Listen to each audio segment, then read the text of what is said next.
In opening, I do want to make a quick note on language. So we know that language is really, really important. And the interesting thing about the international space is that different countries have developed their own conventions on language.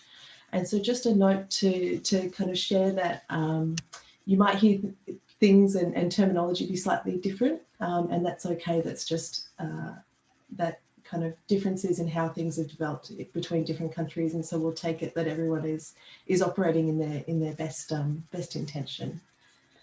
In terms of the work so far, the focus of the emerging leaders work is on intergenerational knowledge exchange and collaboration, and this flows from the overall purpose of the International Initiative for Disability Leadership and the International Initiative for Mental Health Leadership, which is to identify and share information about effective leadership, management and operational practices, and to develop best practice and innovation through this international collaboration.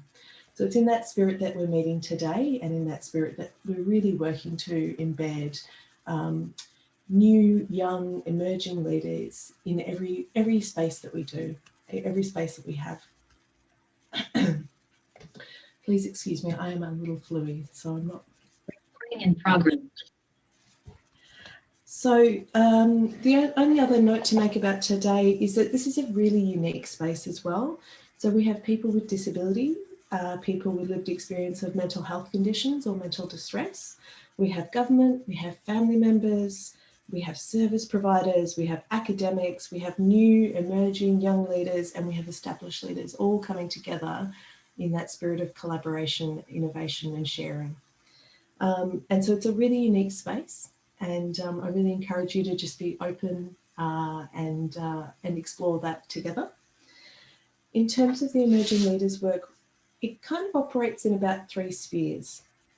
So in terms of the organisational development for the International Initiative for Mental Health Leadership and the International Initiative for Disability Leadership, it's developing that organisational capacity and understanding of what it takes to be a role model in this space and how we integrate people. The second sphere is really sharing great practice for and from established organisations and established leaders. So it's sharing deep dives, adopting, looking at how people can integrate some of this work and approach into their own leadership practice and spheres. And it's also about connecting and nurturing emerging leaders. And we'll hear a bit more about that in the panel that we're going to move into next. It's a very quick opportunity now to ask everybody just to introduce yourself, just using your name and where you are. And if you know it and if you're comfortable, do encourage everybody to share the land that they're on in terms of the First Nations ownership as well. And we will just ask everyone to just share that because we are running already pretty close to time. So the way that we'll do this is just, I'll start and then I'll throw to someone. So if you could introduce yourself and then throw to the next person. So for me, my name's Aisling Blackmore. I am in Perth in Western Australia on the lands of the Whadjuk people. And let me throw first to Monique Lee.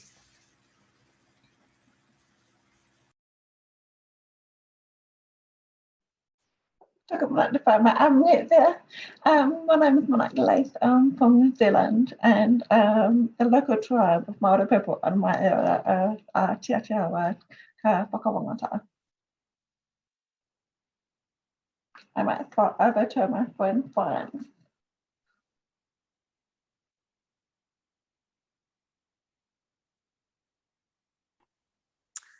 Kia ora koutou.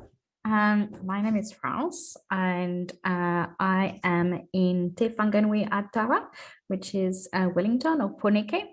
And I'm really bad with tribes. I'm sorry, that's my French, I guess. I'm still learning, so definitely recognizing the other people who used to live here. And I will nominate Louisa. Kia ora everyone. My name's Louisa. I'm calling in from Te Papaoia, so Palmerston North in the lower North Island of New Zealand. And we sit between Tuwharetoa and Ngātai Raukawa. So I'm going to pop on over to Sonia. Kia ora, I'm Sonia Thursby. I'm in New Zealand, Auckland, and I'm on the land of Ngāti Whātua.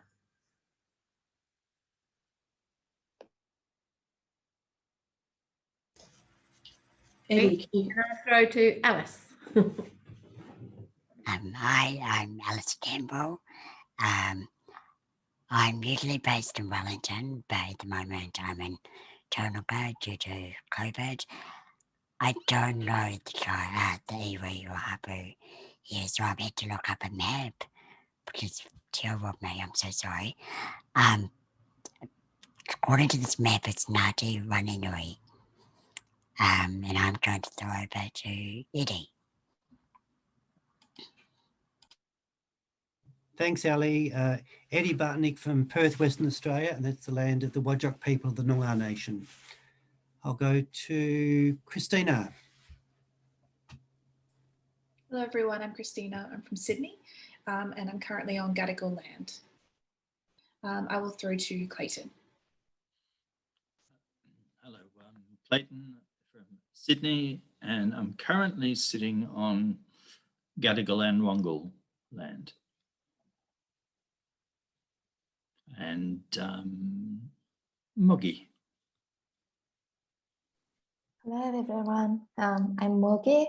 I'm Sam in Sydney on the land of the Gadigal Wongal people. Thank you.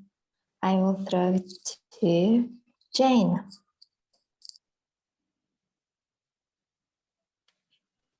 Jane, please unmute. Kia ora koutou, I'm Jane Gordon. I'm with Parent to Parent. We're a nationwide organisation and today I am in the beautiful Waikato in the central North Island and the main iwi in the Waikato is Tainu.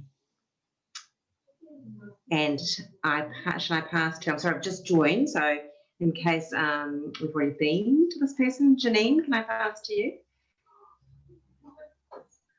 Kia ora everybody, I'm Janine from hailing from the same place as Louisa in the Manawatu, New Zealand.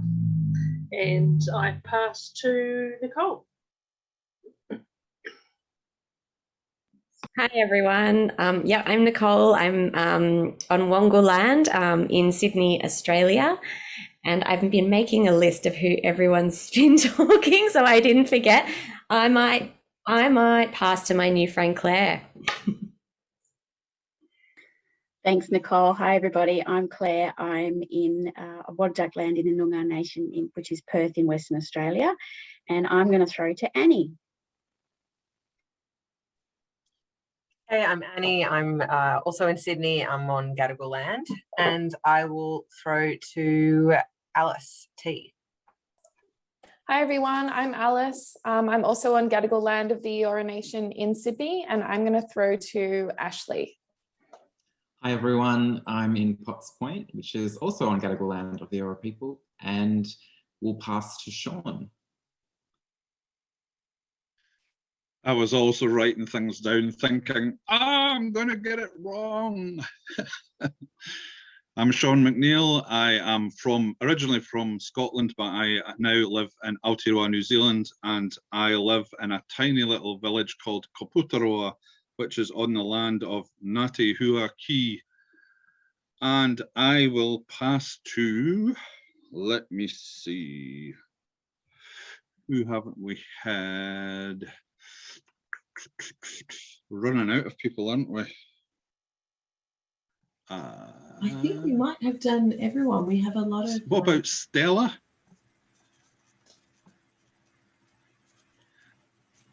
Stella, can you hear us? Hi everyone. Sorry, I'm right next to the master computer. My name is Stella and I am on Gadigal land.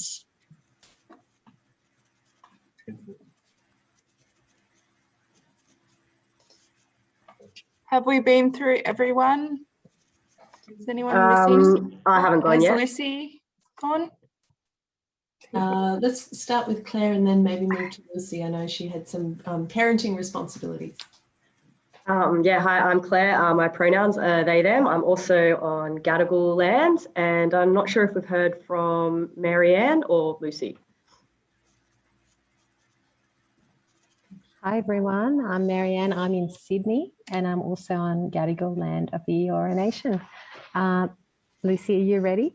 Yes, I am. Thank you. You caught me just before Bob turns up. My name's Lucy. I'm from the National Mental Health Commission in Sydney, and I'm on the land of the Gadigal people.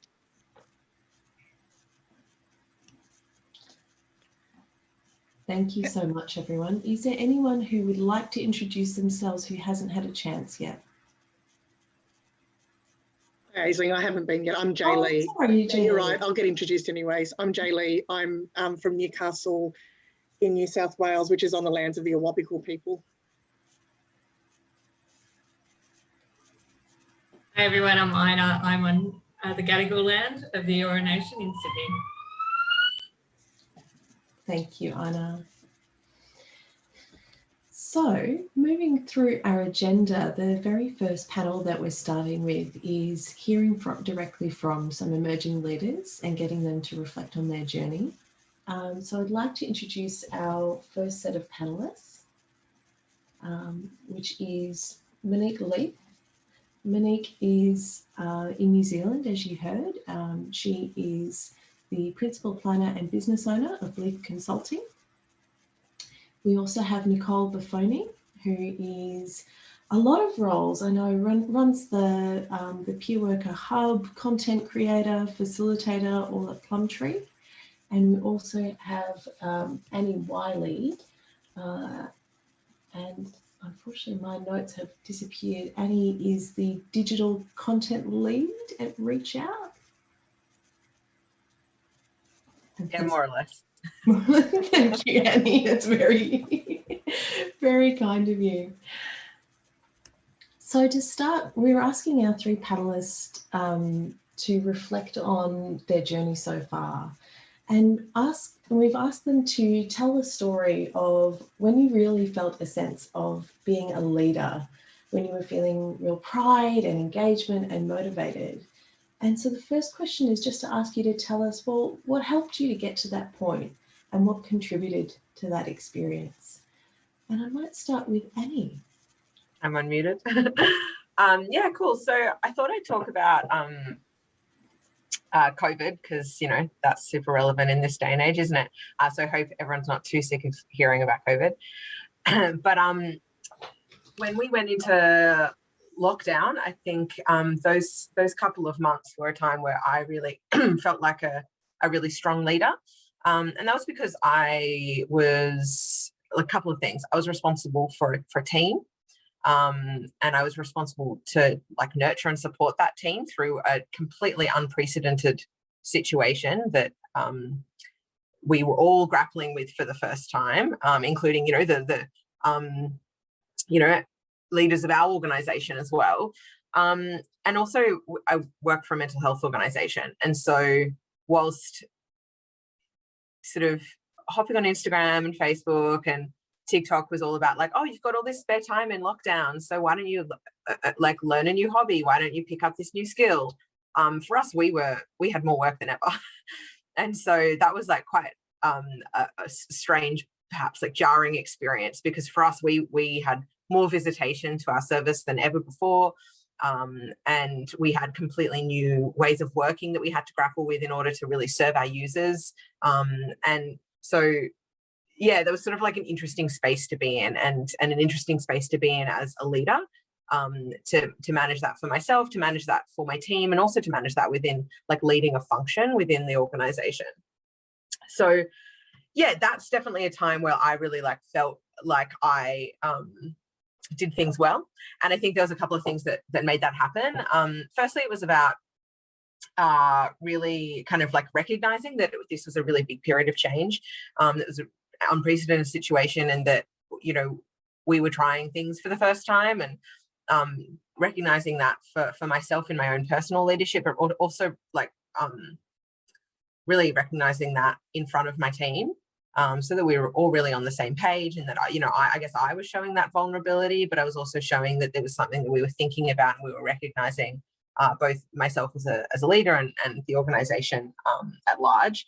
And I think the next thing was really about balance, and for me that was about balancing the needs of my staff, who had needs in terms of switching to work from home, technical needs with that, emotional needs with that, having staff with lived experience and thinking through what the impact of working from home and the isolation of that might be for them, and balancing that with the needs of our users, which is young people and parents, who may be experiencing any sort of form of mental distress.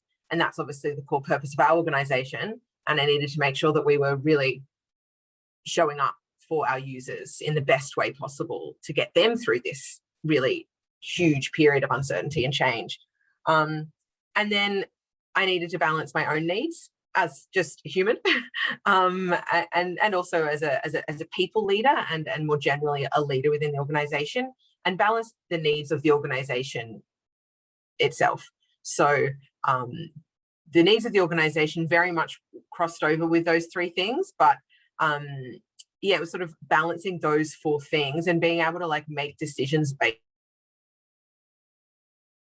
on what needed to come first at any given time, was really, really hard. But I know that I did that successfully, and I guess I know that I did that successfully because my team told me that really directly, and because we were able to put out some amazing work during that time. Actually, some of the best work I think we've ever done. I've worked at Reach Out for 4.5 years. At that time, I suppose it was 3.5 years, and we were doing really innovative content creation and really interesting things that we hadn't done before. So that really showed that I knew we were showing up for our users because they were coming back for more and we were able to keep pushing. I guess the other things beyond getting that balancing act right, and that was always a give and take, and always something that I really needed to sort of work through. It was being able to talk to other people about how to get that balance right. It was about having consistent check-ins and being open and honest in those check-ins with my own manager and with the people that I managed as well as with other people in the organisation to see, what was happening in their teams, what was happening with their functions and how that was working. And also being really clear with expectations so that everyone was on the same page at sort of all times. And I suppose the last thing, and this is just a piece of my, I guess, leadership journey that I always come back to, and is probably the core part of who I am as a leader, is that I'm a really values-based leader. And so I've spent time understanding what my values are as a person and as a leader, and I try and come back to them at all times. So for me, probably my biggest two values that I always want to come back to are authenticity as well as equality. And if I can think through decisions I make and the impact that I have on others based on those two sort of core values, then I know that I'm going to do a good job, and I'm going to take a really positive step forward, and I'm going to be leading through change or leading through uncertainty or just leading through inspiration or visioning. So that's that example. Thank you very much, Annie. Monique, can I throw to you? Can you tell us about a time when you were really feeling that leadership role, and what helped to support you to get there, and what was that journey like to get to that point?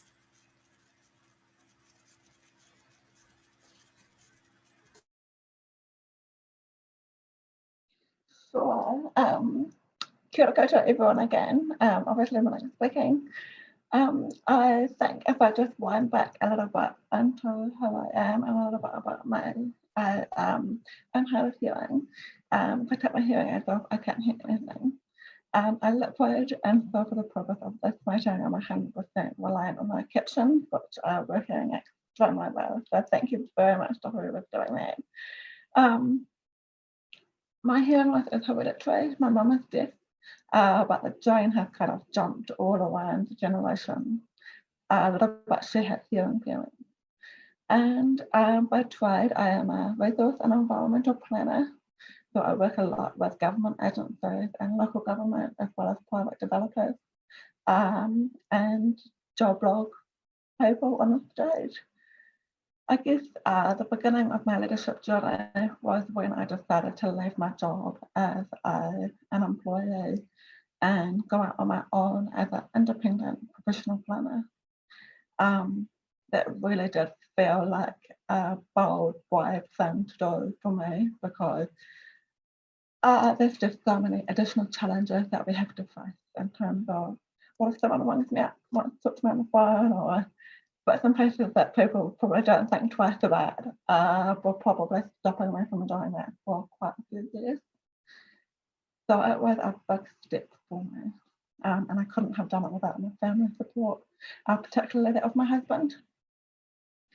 So that kind of made me step up to what my limitations were and starting to have those little awkward conversations with me with people about what I can and can't do, and just wanting up to being deaf, I think, because up until that point I've been able to hide it pretty well, or pretend we're normal, if you will. So the other thing for me was that within about a year of doing that, I actually found myself in Washington DC at IIDL exchange, Disability Leadership Exchange. So that was in 2019, and I met some of you there. And that was an absolute game changer for me. It had completely changed my life. And the reason for that is because America is so much more accessible than New Zealand. And for the first time in my life, I could see deaf people excelling, thriving. I saw deaf people who were lecturers, doctors, academics, childcare teachers, who were just out there living their best lives. And I thought it really made me think about what was enabling them to do that, and what in New Zealand is not enabling deaf people to, and generally people with disabilities, to live their best lives independently, just like a neurodiverse person would. And so I did really come back to New Zealand with a real fire in my belly to help New Zealanders with disabilities be more enabled. And I knew that probably the biggest thing that I could do was make myself more visible to New Zealanders. As someone with a disability who, in my view, is out there living her best life. And there's no reason why other deaf people and people with disabilities can't do the same. But when I was younger, you know, as I said before, it wasn't until 2019 that I really thought for myself.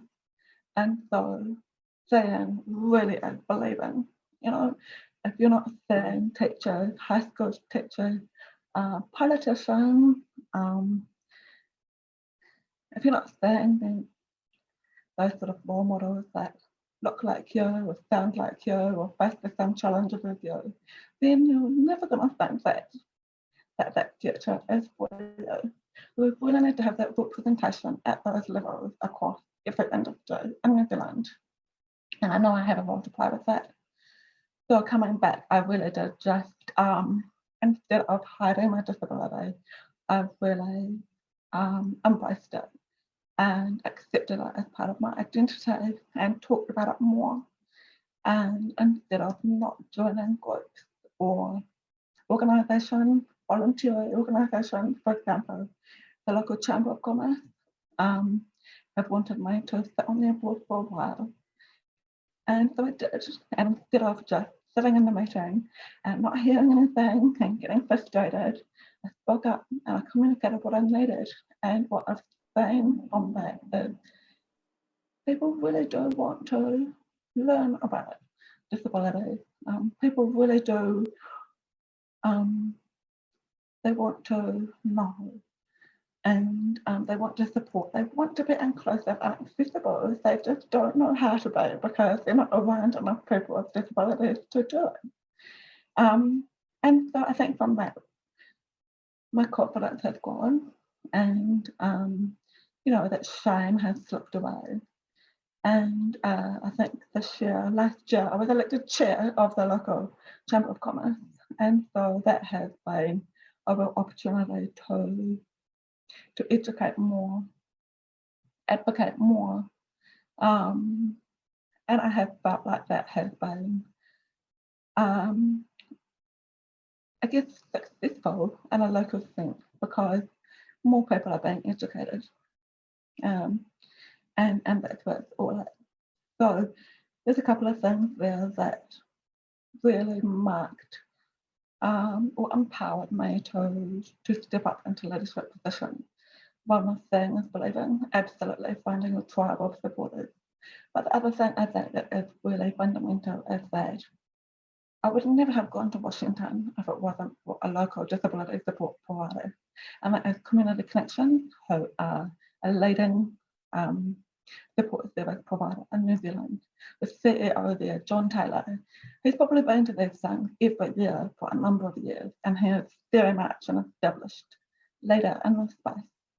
But he's recognised that we need more disabled leaders or people with lived experience. And so because of him, he said, you know, instead of me going every year, I would send one of my senior staff and someone in our local community who they've identified as being a disabled leader. And so I think that was very profound of John, and I have to give him full credit for that, because without people doing those sorts of things, people like me would never have had the opportunity to experience IIDL exchange and come into that leadership space myself. So yeah, that's my story. Thank you. Thank you so much, Monique. And I think you've really set some great, through sharing your story, I think you've really set some great themes for us to keep in the front of our mind throughout this session. You talked about the importance of family as part of your journey as well. I think that gives us a really nice path to Nicole. And Nicole, so I'd invite you to share, what's your journey towards leadership look like? What's helped you, and what's helped you to feel really good in that leadership space? I would just like to say that I think so much of my story and Monique's stories, there are some very similar themes happening. Excuse me. A bit of background for me is I'm mum to a gorgeous boy on the autism spectrum who's 7, and I work at Plumtree as a peer worker. So I'm paid as a I guess a leader in working with other families. And I guess I would echo the IIDL has been absolutely amazing for me and my journey as a leader. I think Silvana Marmick at Plumtree has created a wonderful space in which you can find that you are a leader. I didn't look for leadership, so I wasn't looking to become a leader. I went along to Plumtree as a family member. I did a course of 8 weeks, which gave me some kind of fundamental building blocks of, you know, how to set goals, how to advocate, how to work out what's so wonderful about my little guy, focus on strengths rather than deficits, did all that kind of family work, if you like. And then after that was tapped on the shoulder to say, how would you like to go about, you know, would you like to go about becoming a facilitator yourself? And I was like, oh my goodness, I don't know if I possibly could. At that point in time, I had an 18-month-old and I was probably too frightened to leave him with anybody else. I was basically homebound because life outside home was pretty tough at the time. And to be offered, and it was paid work. And so that did allow me to kind of be brave and, you know, let someone else look after him for a short period of time. And that was my very first little mini step, I guess. And then from there, things have just grown and evolved because of that structure. So I know Monique spoke about the person that sent her along to the IIDL. And I think that there is that kind of intentional quality that is really important. Silvana intentionally and Anik intentionally allowed us as peers to kind of show us, introduce us to the right people. So we've had so many amazing people come to us at Plumtree to share their experience, whether they're people with lived experience of having a disability themselves, or whether they're, amazing thought people like Michael Kendrick, or these wonderful people that we've been able to kind of access. And then for me, I guess the biggest change, I've actually done 3 IIDL matches. So the first one was in Sydney, where I was still baby, kind of figuring everything all out. And then I was given the opportunity to go to Ireland as part of the Sweden match, Sweden IIDL. And it was quite incredible. So this was only a couple of years after I was telling you that I couldn't even leave my son for like an hour, to suddenly like getting on a plane and going over to the other side of the world. It was like I was having anxiety attacks like every night, but it was absolutely incredible. I got to hear from some people who were further along in the journey. So all the stuff that I kind of knew, I saw. So also what Monique was saying about seeing is believing. I think having positive role models who are slightly ahead of you in the journey, or way ahead of you in the journey, was groundbreaking for me. I also think for me personally, what was really helpful was having some of that space. So having a young child with a disability, you don't get time to think, really. Like, life is so hectic and so busy. And like Annie was saying, in COVID, I was busy, like even though you're at home, there's just so much happening, and I think when I was in Ireland, I had space actually we were staying in a old nunnery, so it was wonderful for kind of reflective. Sorry, I'm also coming out of a flu too.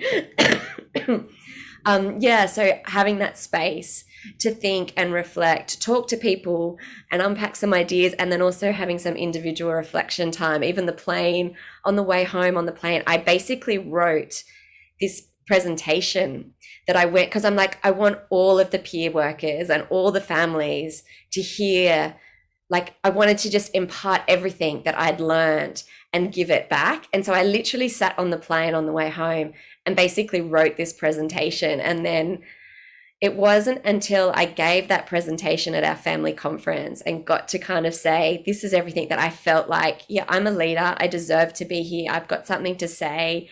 I can support. For me, it's not taking the place of people with disability. I absolutely think that they should be at the forefront. But I think when kids are little, when children are little, we actually have to get in early with mum and dad and be like, you need to listen to people with a disability so that your little person can grow up and advocate for themselves. Because I feel like the other path is you send them off to therapists only and service providers only. And the child then learns that they're on the receiving end. They're not stepping into their power. So when I talk about families stepping into their leadership role, it's not to negate people with disabilities. They should be at the front. But I think as kids are little, we as parents need to be like, no, my child isn't a sum of these deficits that you've got on your list. He is quirky, he is funny, he is intelligent, he sees the world differently. This is what helps him learn best. And I need to step into that agency, and other families need to step into that agency. And then as our kids find their voice, or we need to help them find their voice, and then they need to tell me to shut up, and they go on and do the leading. So yeah, I'm really passionate about supporting leadership for families early on, because I think that's the way to a better future. Nicole, that's some really powerful reflections again. So thank you so much for sharing your perspective and your journey and some of the highlights. We have about 5 minutes left with this panel. And so the second question that we've asked you to reflect on is, when we look forward to a really positive vision of the kind of leadership space that you want to occupy, what is going to help enable you to get to that space? And I'll throw to Annie again, and using your correct title, Senior Manager of Digital Content at Reach Out Australia. Thank you, I found my notes. Thank Thank you for your you. kindness before. Digital content lead might sound fancier, so maybe I should go with that. Yeah, I think this is an interesting question. For me personally, I want to always be working in a space that I feel passionate about. So the other really significant role for me in my career was in a disability project. I used to work with Silvana quite a bit. I know her son, and so yeah, fun seeing Plumtree. So I used to work at My Choice Matters, if you've heard of it, Nicole. Yeah, and that was. I just felt so passionate about what we're doing there. It was a capacity building project for people with disability. It was, we were led by and worked so closely with people with all different sorts of disability. And that was a new experience for me. And it just changed the way that I worked and the way I worked with people and I think, really shaped me as a leader. So, the role I went to after that was still in the not-for-profit world, but was in a cause that I guess in doing the role I realised I wasn't super passionate about, and left quite quickly to then come into the mental health space, which is an area that I have lived experience in. And then suddenly it's different roles that made me realise that I need to be in a space that I believe in, that I know that needs change, because I know that I can offer that. And I guess I say I know I can offer that, and I think that kind of leads me to my next point, which is really around being in a space where I feel confident, and of course modesty and humility are really important in life, but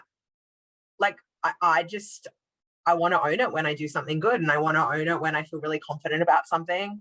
And I think it's important to be in an organization, in a team, in a space, in a role where you can own that and you can be self-confident, and be able to say, hey, I nailed that.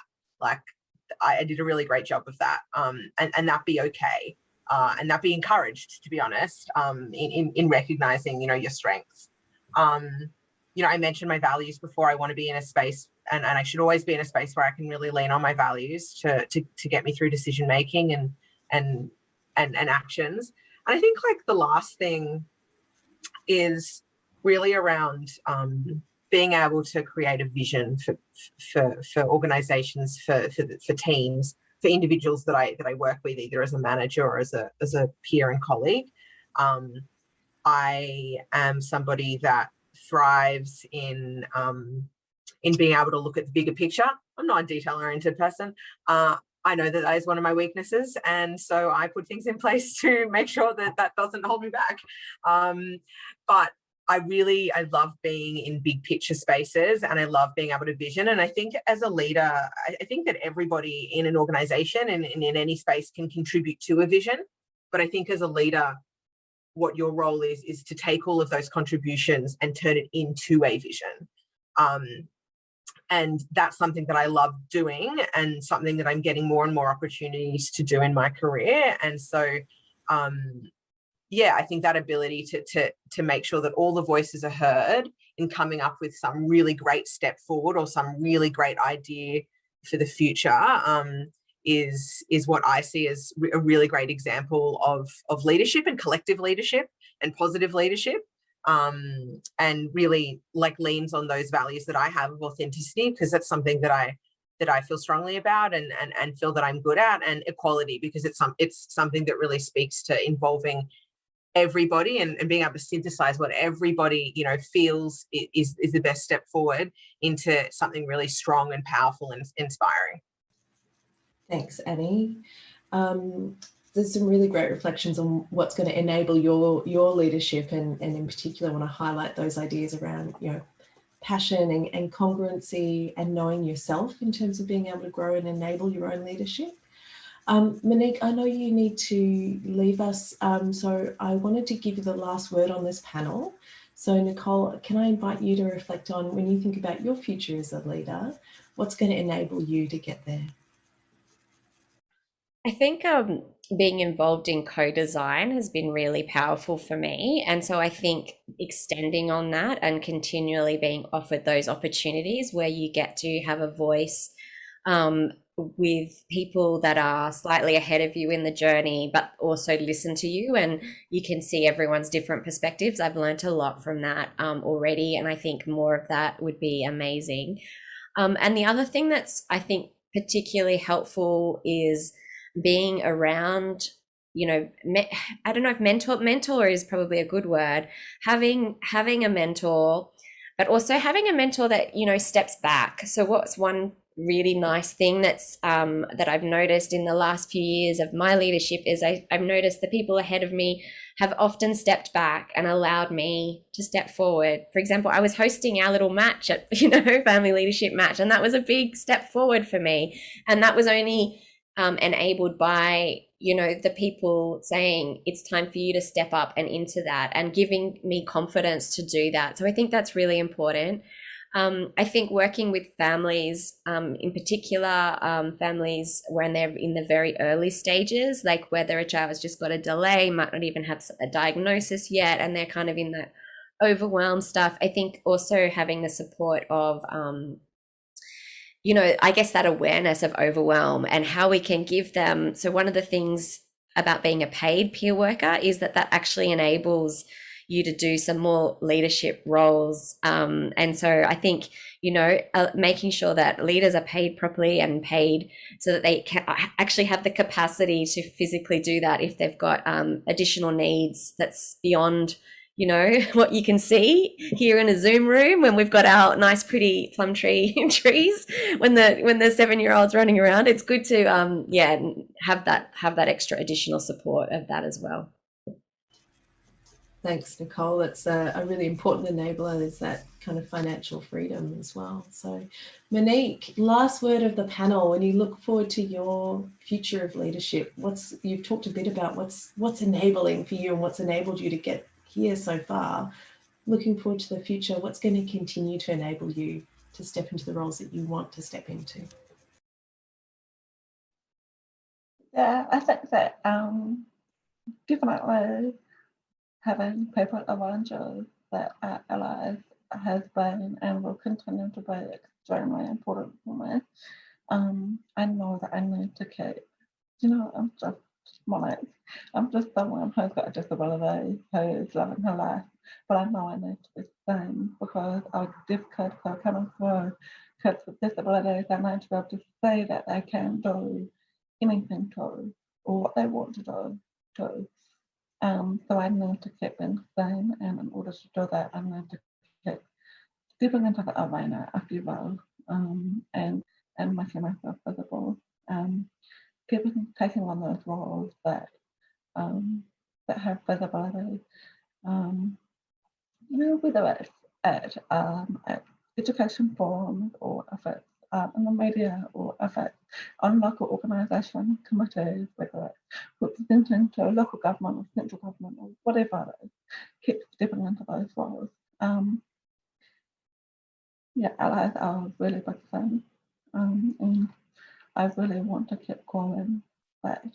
I think, you know, at Washington IIDL, we talked a lot about a movement, you know, and international disability movement, and how it needs to keep growing and moving.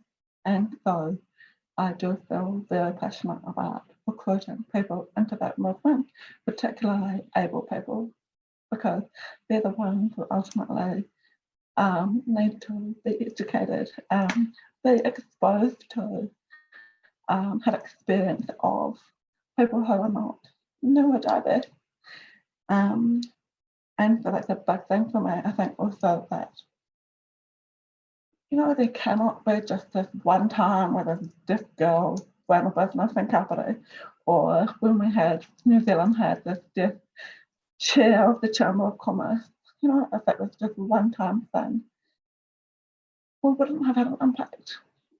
We need to create a pipeline of leaders to come through, and so that that becomes more normal and more widespread for our future generations.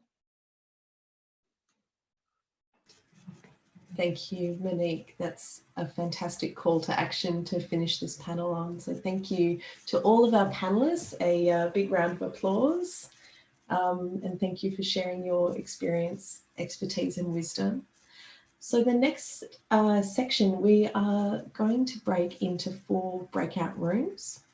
And these are self-facilitated collaborative breakout rooms. It's very in the spirit of IIDL. And it's a quick sprint style. So you have 10 minutes together. And we're asking you, from all of the things that you've heard today, as a room to agree what are your top 3. And you have what I'm kind of referring to as digital butcher's paper, but you might also just call it a Google Doc. And each room has one person who's agreed to be the scribe, but everyone's welcome to add their thoughts. So there's a couple of ways that you can do this, but also choose your own, whatever works for you and your group. So you might decide to go around and ask everyone to give their top 1 kind of tool or trick or strategy or lesson, whatever is their most important thing, and then you can kind of synthesize. Or you could give everyone, say, 3 minutes to add their thoughts to the Google Doc and then look for themes and common points. However you want to negotiate it as a group is fine. So we're automatically going to go into the groups now, and that's for a 10-minute sprint. Then you have a 5-minute break to visit the facilities or get yourself something to drink or just have a brain break if that's what you need. And we'll come back together and then we'll go into another panel. So the documents really are how we're capturing the feedback. We're not going to ask people to kind of verbally give their feedback within the session. So please add all of your thoughts and insights and reflections in there, and that'll be captured as part of our meeting right up. So can we trigger the breakout rooms, please?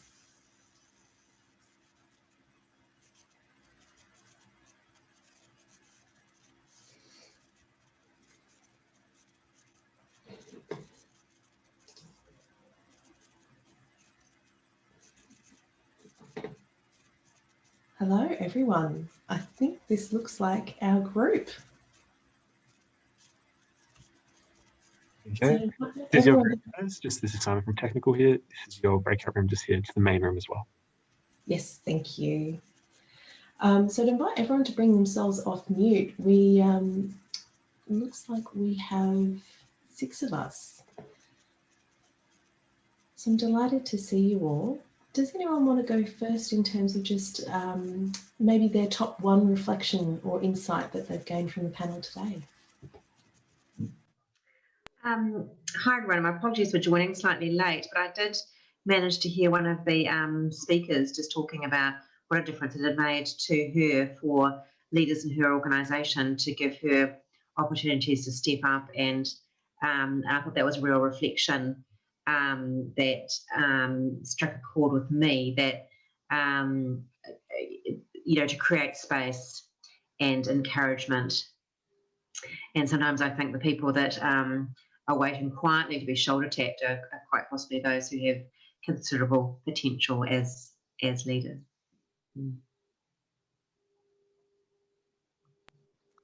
Thank you, Jane. I'm going to augment that.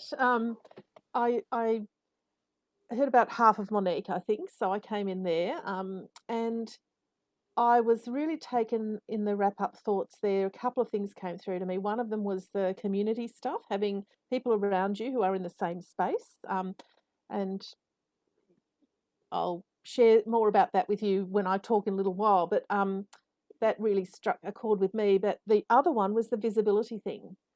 You know, we simply don't have enough disabled leaders getting out there. And I was talking with the international network women that I'm part of this morning, and we had a great example of the European Parliament. You know, somebody's a member of the European Parliament, and the building isn't actually built for them. They've had to do a bunch of stuff so that they can operate in their job as an MEP. And, you know, it keeps coming back to us, you know, you're just not expected to be in these spaces. You're just not expected. So the visibility thing is huge. And I think, you know, people don't realise just how much we're invisible, that we're absent from those spaces. And of course, leadership isn't all about positions of leadership. It's broader than that. But to really be able to see that there's other people that have done what you're doing is crucial. And we're still in a position where that's not actually very common. So visibility, yeah, it was great to hear it talked about. Yeah, I tend to agree with you, Christina. I thought the same thing around visibility and accessibility, and it's also about setting people up for success, not just putting people into leadership positions that are tokenistic, kind of what you were talking about, like in a building where it's not actually accessible. Yeah, don't just try and tick boxes, actually set people up for success and value what they've got to say and value the role that they can play as a leader. As somebody who has a disability, I think it's important that we make sure that we're focusing on that.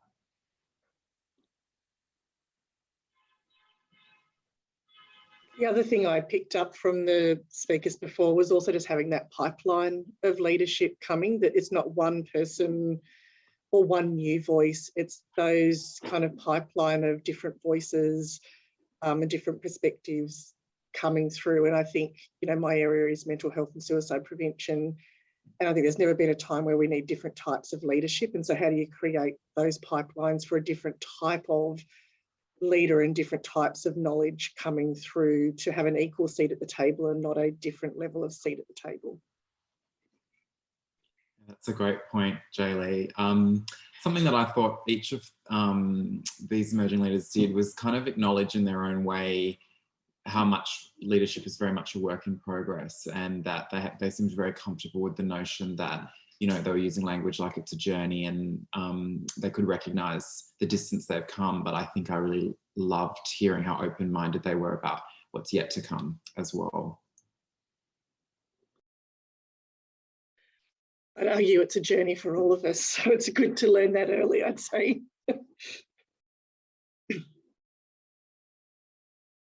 I think too that when we want to change the landscape,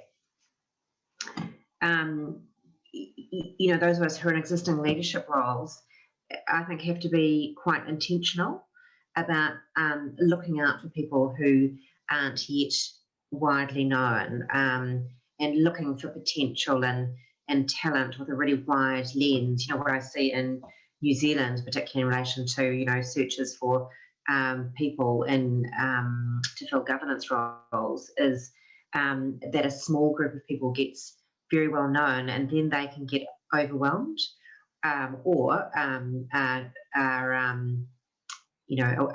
wider group is better for diversity in all directions. So I think this understanding of intentionality of action to create change, and in particular for future planning, if we want young leaders to be available, then we're going to need to start with even much younger employees or associates in our space.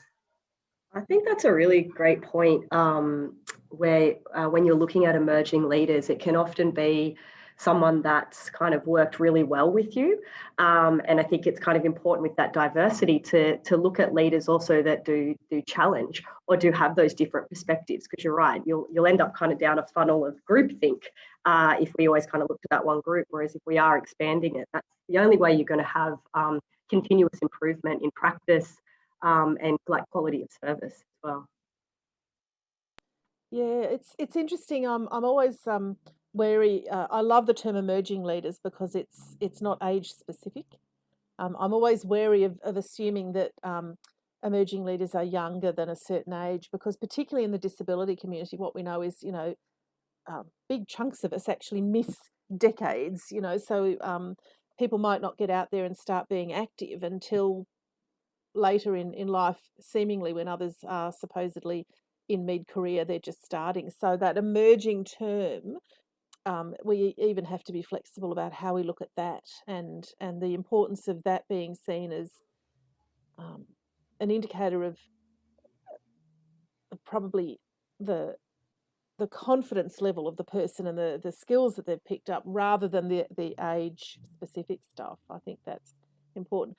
Yeah. It also comes across to another factor, which is you know, what's age anyway? I mean, the people in the Australian Parliament tend to be fairly young. In the US Parliament, they're actually quite older. So, you know, parliaments are an interesting indicator. If we start talking about executives in corporate and boards, then anything younger than about 45 or 50 is actually very young indeed. So we have to be really mindful and remind ourselves that leadership happens in all of these spaces, and if it happens in these spaces, then disabled people should be in them too, and we're not. So it's yeah, I can rant about this one for a while, so I'll stop now. I'm just thinking from the family disability perspective that one of the things that we focus on is affirming unpaid experience, because we work with a lot of families where a parent, typically the mother, has spent decades at home and has acquired really considerable and valuable experience, which can be shared through peer support models, which is one of the things that we do at Parent to Parent in New Zealand. And people, if people are in roles which are not typically valued by society, then again, that's where I see intentionality coming in, to be able to, name that, and support the person to capture that. And so I agree with your comments, Christina, about emerging. I think emerging is often perhaps a personal reflection rather than the way others could see that person. Just to jump in, because we are coming close to the end of this sprint, I've been listening carefully to all of you, and I wanted to reflect back some potential kind of key themes that sound really congruent. And so first one is established leaders really looking to who they can sponsor or who they can mentor. The second one, really looking at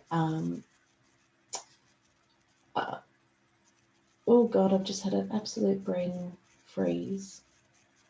Looking at leadership broadly, so looking at a wide range of spaces. So we sometimes think of the people at the front or the CEO role, which is, it's a leadership role, but valuing that leadership happens in a wide range of spaces. Jane picking up on that point.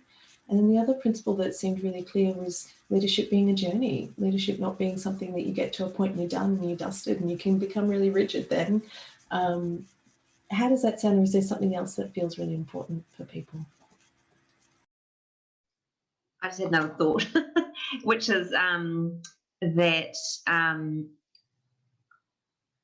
I think any action that contributes to change is a leadership action.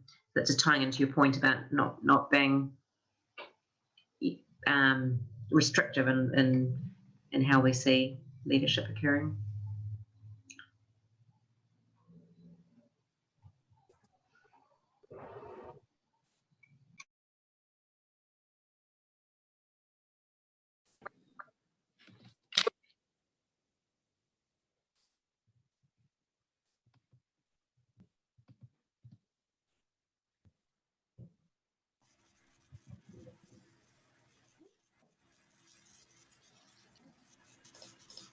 Wonderful. So welcome back. You can see we're slowly filtering back in. Now, I apologise, we are running slightly behind time, but I do really value giving people breaks. So we're going to break now just for 5 minutes to give you a chance to step away and do whatever's going to be helpful for you for 5 minutes. So if you could come back 5 minutes after the time that's on the comeback time at the moment, and we'll start again at 1/4 the hour, or 1/4 if you want to say. Thank you.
So welcome back, everyone. I'm slowly seeing the videos tick back on.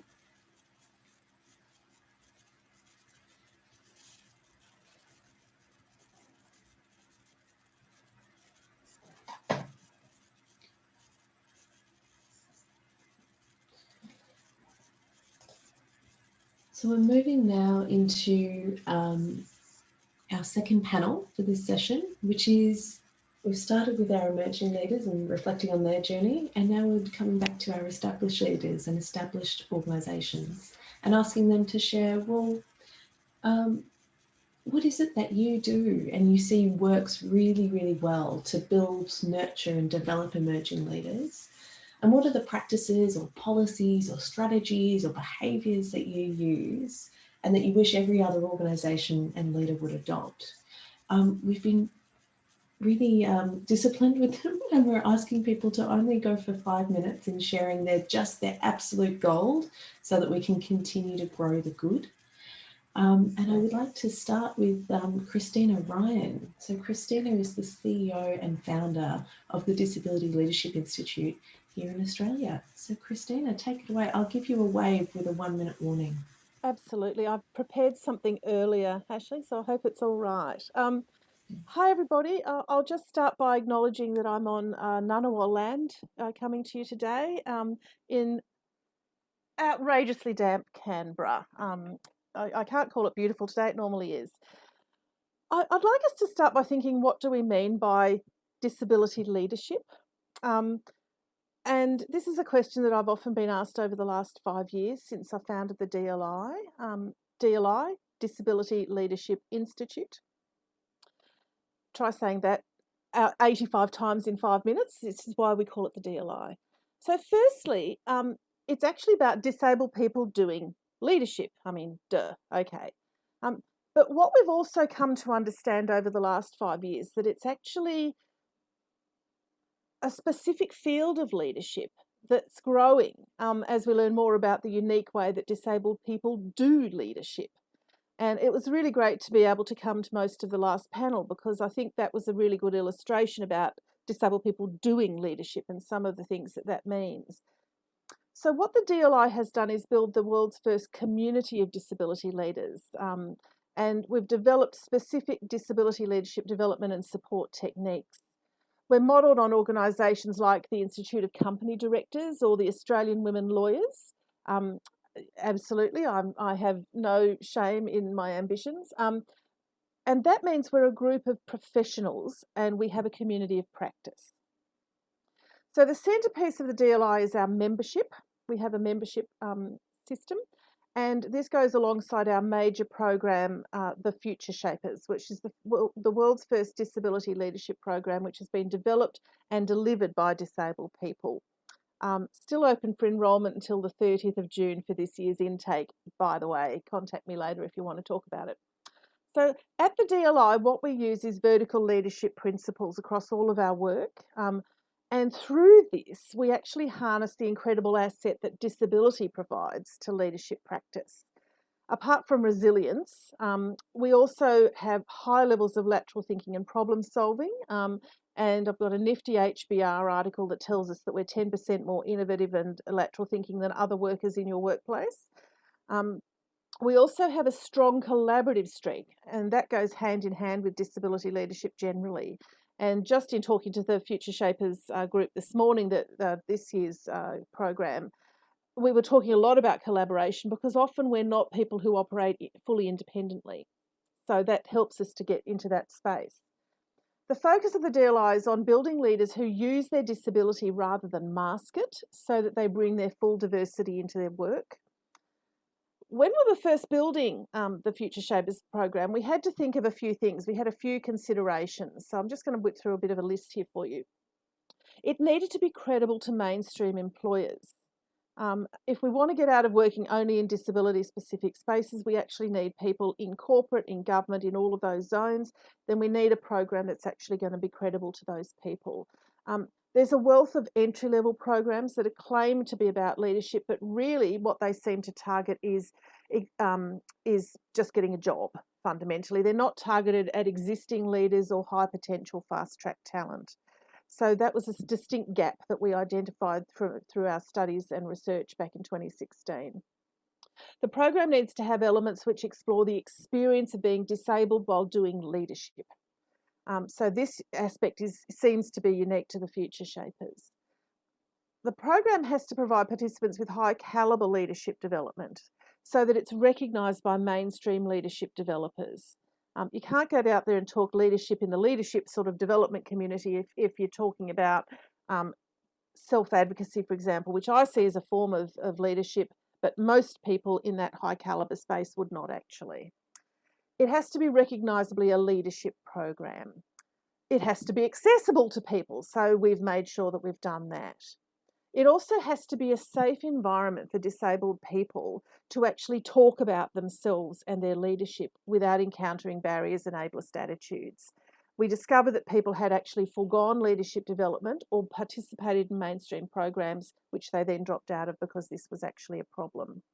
So as we've grown, we've come to better understand the experience of disability leadership, and through that we've grown the broader membership of the network of the DLI, and we've actually adjusted the program to incorporate this into our understanding. We're just about to undertake a revision of that, of the Future Shapers, and build it into some of these things. We also have a community of practice. We do executive coaching, we have a network of members, and we have member groups that focus around different areas of leadership. We also have a separate community of practice for our disability entrepreneurs. So these are developing into deep trust safe spaces where disability leaders can share and learn together. So we're finding that people are supporting each other like they do in any professional network. They identify opportunities, they provide assistance, and they grow collaboration together. So it started out being an Australian thing. It quickly became an international thing from various networks I already had. We now have over 400 members in over 20 countries. So we're just, I have to finish actually, we're celebrating our fifth birthday, so it is possible to do this sort of stuff. And I heartily encourage all of you to check out our website at disabilityleaders.com.au. Thanks very much. Thank you so much, Christina. So we'll move across now to Ashley De Silva, who is the CEO of Reach Out here in Australia as well. Welcome, Ashley. Thanks, Aisling, and nice to meet all of you today and hear from the emerging leaders in the earlier panel. I'm going to cover a few things very quickly in the 5 minutes we've got, just a few comments around leadership identity, a bit of background around something I'm quite passionate around in terms of crafting your personal vision as leaders, and then just a few really practical examples of a couple of things that Reach Out that we do here. But I think I'd start by saying, in my view, leadership's really around, it's really, really personal work. And so much of it comes down to knowing yourself really, really well, and also having a good understanding of interpersonal relationships. And a really early article that I read that I found really helpful was one called In Praise of the Incomplete Leader. I think it's published by HBR also. But what I loved about it is it really speaks to the fact that leaders won't actually have all of the necessary skills in an organisation, and it's normal and great that we don't. And really the art of the leader is around recognising what you do have as strengths, where your gaps are, and then bringing those strengths into the organisational space that you're living in, and to really empower others with those strengths to bring that in around, and together you kind of create something complete. And I mention it just because I think for me, it's been a really powerful thing to kind of look past those conventional stereotyped images of what a leader is, and really embrace the fact that even as leaders, we never really stop being facilitators, and we also don't stop being participants, and they're really different roles. And that line and when you move in and out of those is something that I'm still exploring and learning myself.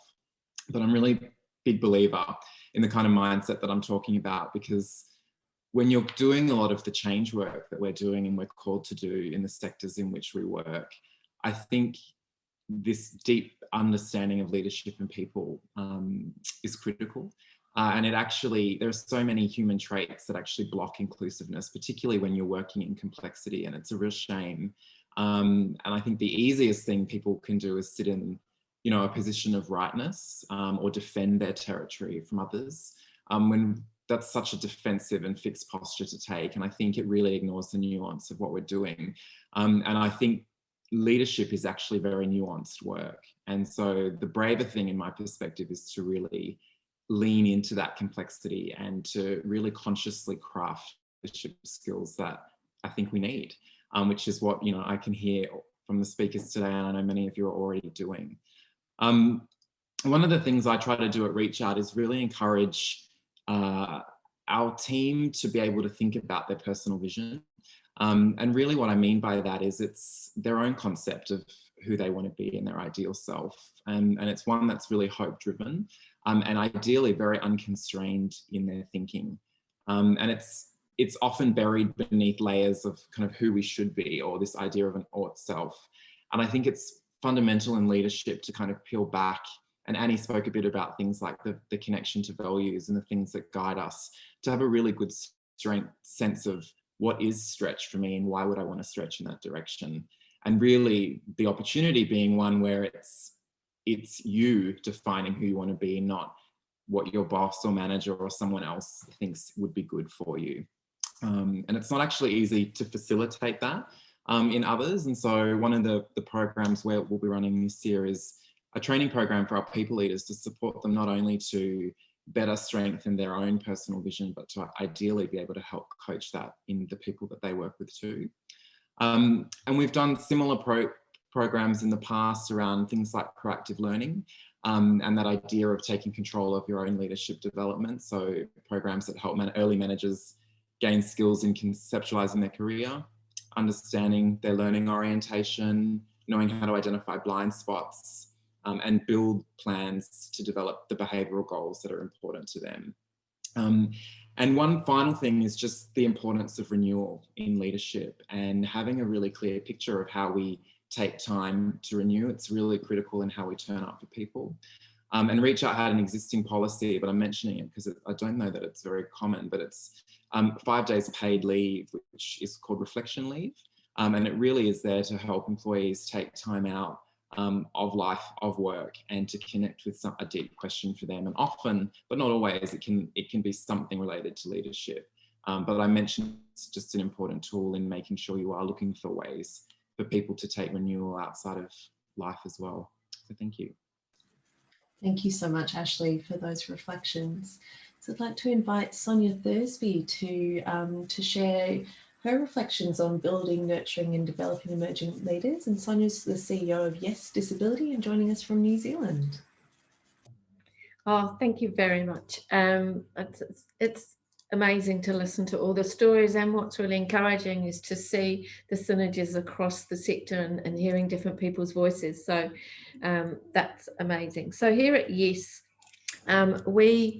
we work predominantly and walk alongside and work for young people with disabilities. So that's sort of 16 to 25, 28-year-olds. And sort of partly by accident, partly by design. My background is, I have a degree in youth and community work from the UK, and always found it from very young odd that youth work doesn't always include young people with disabilities, and yet they're young people first. So that's sort of where I suppose my values come from. And surprisingly, young people started to come around. And out of this group of mouthed through New Zealand, young people, they decided to set up a movement called I Lead. And I Lead is around I Lead, let's lead. In other words, let's lead together, and let us lead, which is a big fat let us lead to people that they believe make decisions on their behalf, which is interesting. So that came to meeting with the minister. They said we need to meet with the minister because, you know, she starts the minister for disabilities. And out of that, they decided to have a national conference. She thought it was a great idea. She thought it was a great idea to have it in Parliament. I did not, because it is the most inaccessible building in the country, but we made it work. And the young people wanted to make decisions where they felt that decisions were made about them. And what was really interesting, this is complete co-design. I don't think there was much co-involving me. It was sort of by the young people's design. And they had an adult-free zone. So basically they wanted to take control of the whole 2 days. So the first day there was absolutely no adults unless we happened to be, scribes or servant, but we had a behavioural manual. In other words, if you're an adult and you're in the room, here's our expectation of what you will contribute or not, so they could keep control. And on the second day, they invited various people from government departments whose role, again, we're told very clearly, you're here to listen, and not we hear from you all the time. And from that 2 days, they established report cards to government departments on how they're doing in areas of education and health, and they're about to do another IIDL conference this year. So shape up, people, because if you're in the government in New Zealand, you're about to get your report card sent back to you after 18 months in how you're doing. But what it's resulted in is phenomenally is they wanted to be part of the Ministry of Youth Development, not the Ministry of Health. They don't see themselves as sick. Thank you very much. Take us out of that. And they've worked, and I need to acknowledge our Office of Disabilities issues here, Alice and Brian, because they have absolutely walked alongside as well, is that IIDL is now in our Ministry of Youth Development Action Plan. So they had three, they're three sort of top 3 things they're going to be working on for the next 3 or 4 years. And we had to lobby and work the young people to make sure that young people with disabilities weren't dropped off, that they were one of the top 3 priorities for the Ministry of Youth Development. That's a game changer.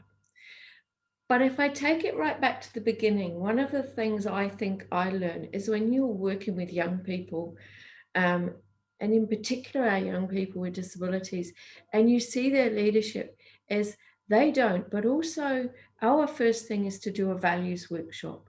Because if you ask the young people, what are your values? You're expecting them to make a decision. We make values-based decisions, but if you don't know your values and nobody has ever helped you explore them and understand them, and then as non-disabled people or organisations or government departments, you want these young people to make serious decisions, on what value base are they making it from?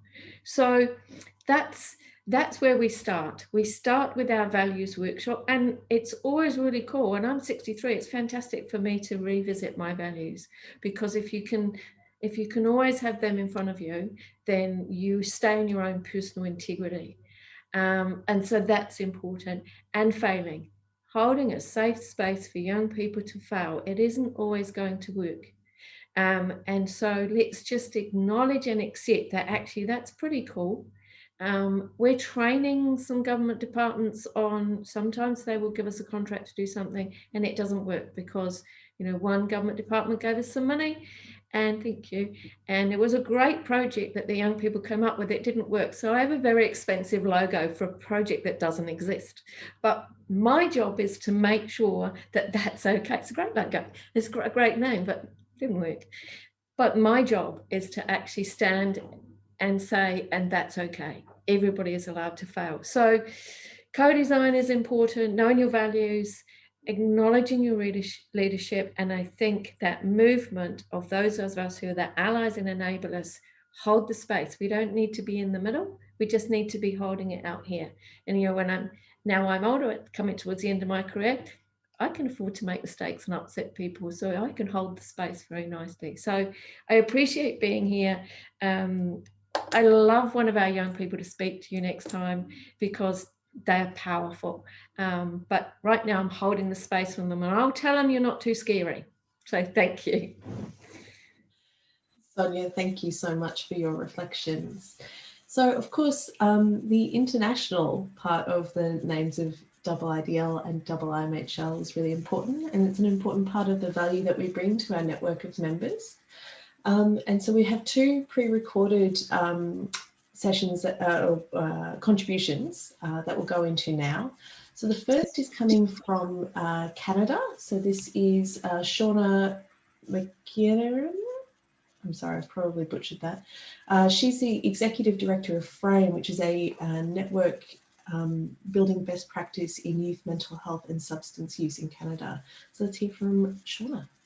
So I think for us, one of the things that we've really been trying to engage with, I think, over the last year is asking.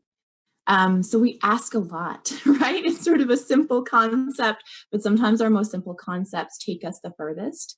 And so we've really committed ourselves to this philosophy of asking and getting back and grounded in this concept of having an inquisitive mind, being curious, trying to understand, because I think one of the things that we've absolutely heard from emerging leaders, or over here and with Frame, we call them folks with lived expertise that are trying to inform our systems and to help us design better systems, is that we're not talking about a homogenous group of people. We're talking about very diverse folks with very diverse experiences and sometimes contradictory experiences in the system, or in their work as advocates or in their work as leaders.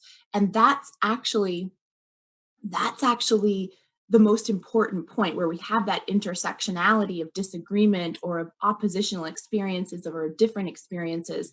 And the only way you can truly, I think we've learned, and we continue to try to learn, understand and appreciate that, is to lean into those points of intersectionality and experience, recognize the diversity of those experiences, and make space for it.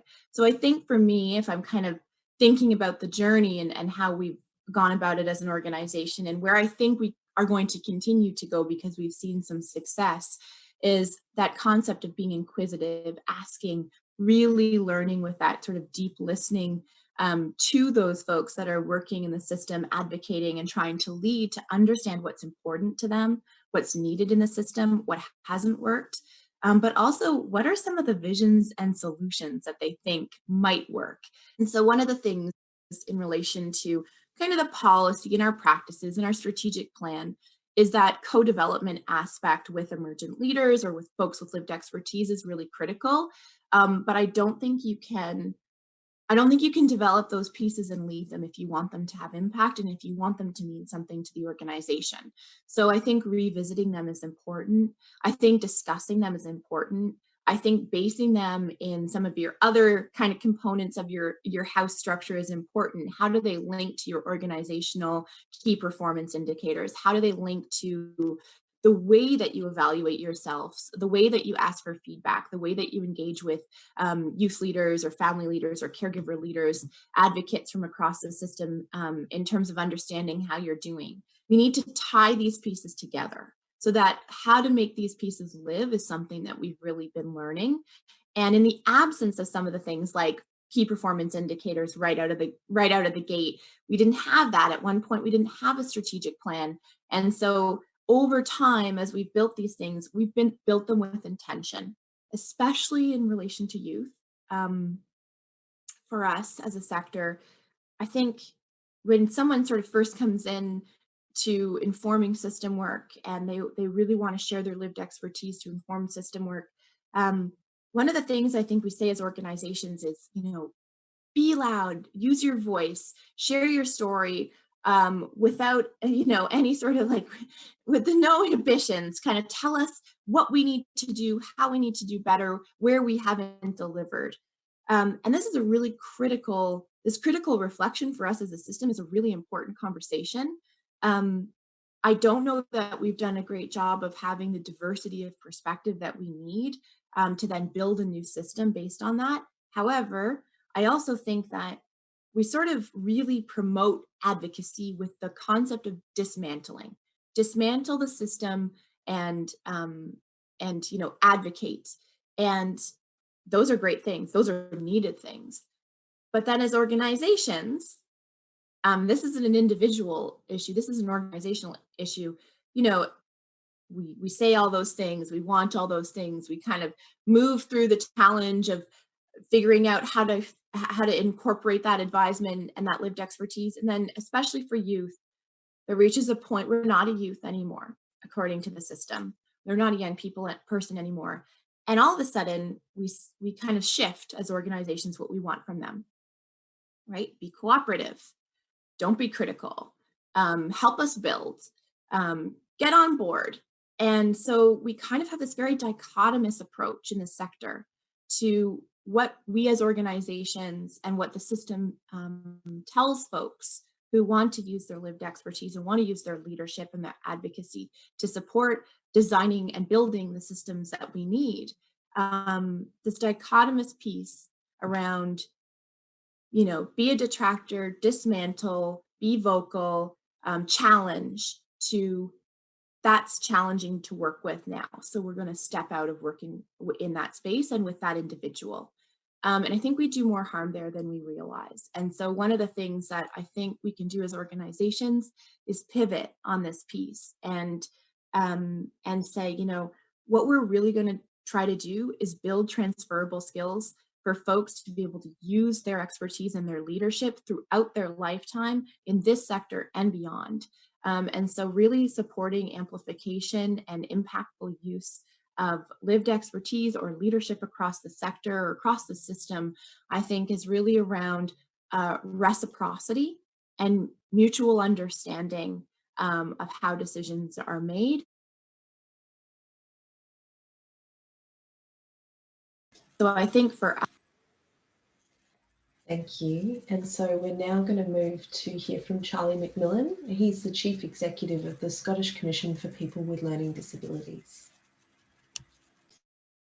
Delighted, first of all, to take part, and it's great to be coming in from Glasgow in Scotland. So lovely to see everybody and to contribute to the discussion. I think there's a whole range of ways in which you empower people to become the leaders that they already are, if you like. I think that's the first thing I would say.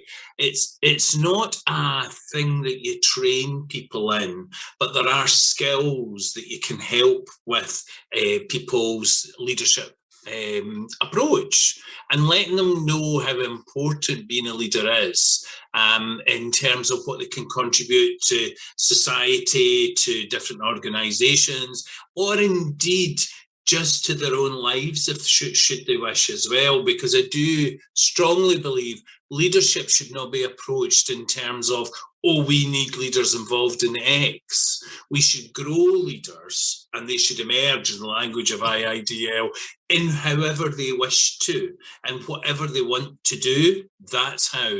So we provide ongoing support and development opportunities for people, but we also provide a formal emerging leaders training program in terms of skills development. We call that Our Future Leaders. So we're doing both pieces of work in Scotland, and the Our Future Leaders program is delivered in partnership with Inspiring Scotland, one of our partner organisations, and is the first of its kind directly targeting people with learning disabilities.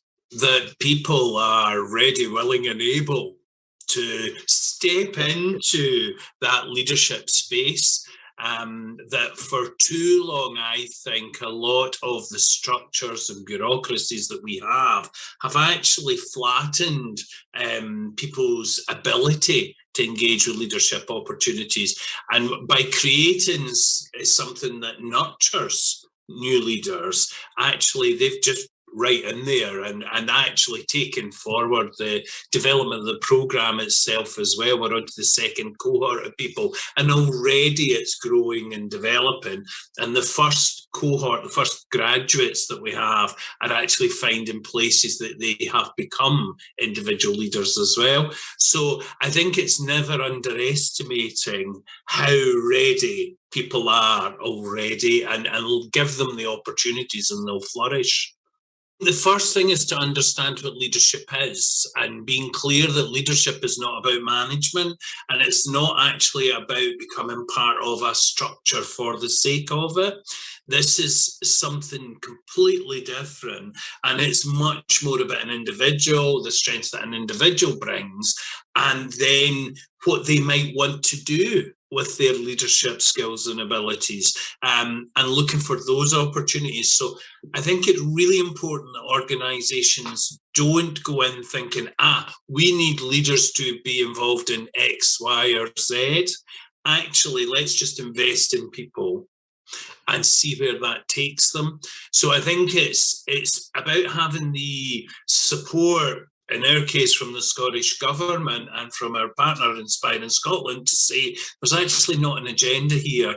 other than fostering leadership. That leadership as well is not about consultation.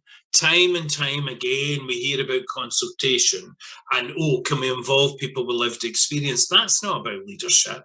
You know, that's about people responding to our agendas as organisations. I think having an awareness of cultural competence is really important. And I think that's something in Scotland that we're really just starting to work through and think, well, what does that mean in the Scottish context? Because each country's understanding of cultural competence is necessarily different. So I think you want to be aware of the wider drivers: cultural competence, equality, diversity, human rights. And then, well, where are the places for individuals to engage with those agendas, and how do you use those agendas as the platforms for then people to move forward in the leadership journey? Oh, and role models. Sorry, I should have said as well, of course, but role models are so important, that people actually see others in leadership roles and understand that that's what they're doing. From individuals in groups and communities right through to political leadership, etc. There's a whole range of different leadership skills, abilities and roles, and we need to try and identify those different role models, and also say to people who are disabled, who have learning disabilities, you too can be a leader, because those leadership opportunities have often not been made available for them.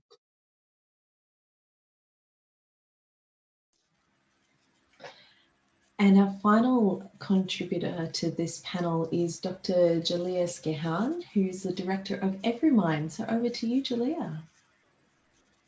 Thank you very much, and thanks everyone.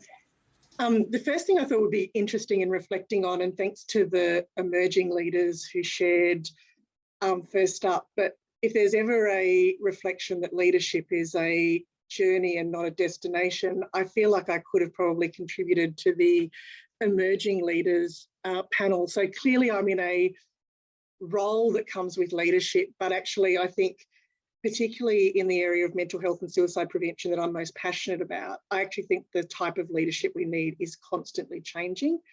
I think we've seen some shifts, and I think we need to see some further shifts yet to come. And so the types of leaders that we need and that need to have an equal seat at the table are going to change over time, which might actually be quite uncomfortable, and is, I think, proving uncomfortable already for some of our established leaders by position, if that makes sense.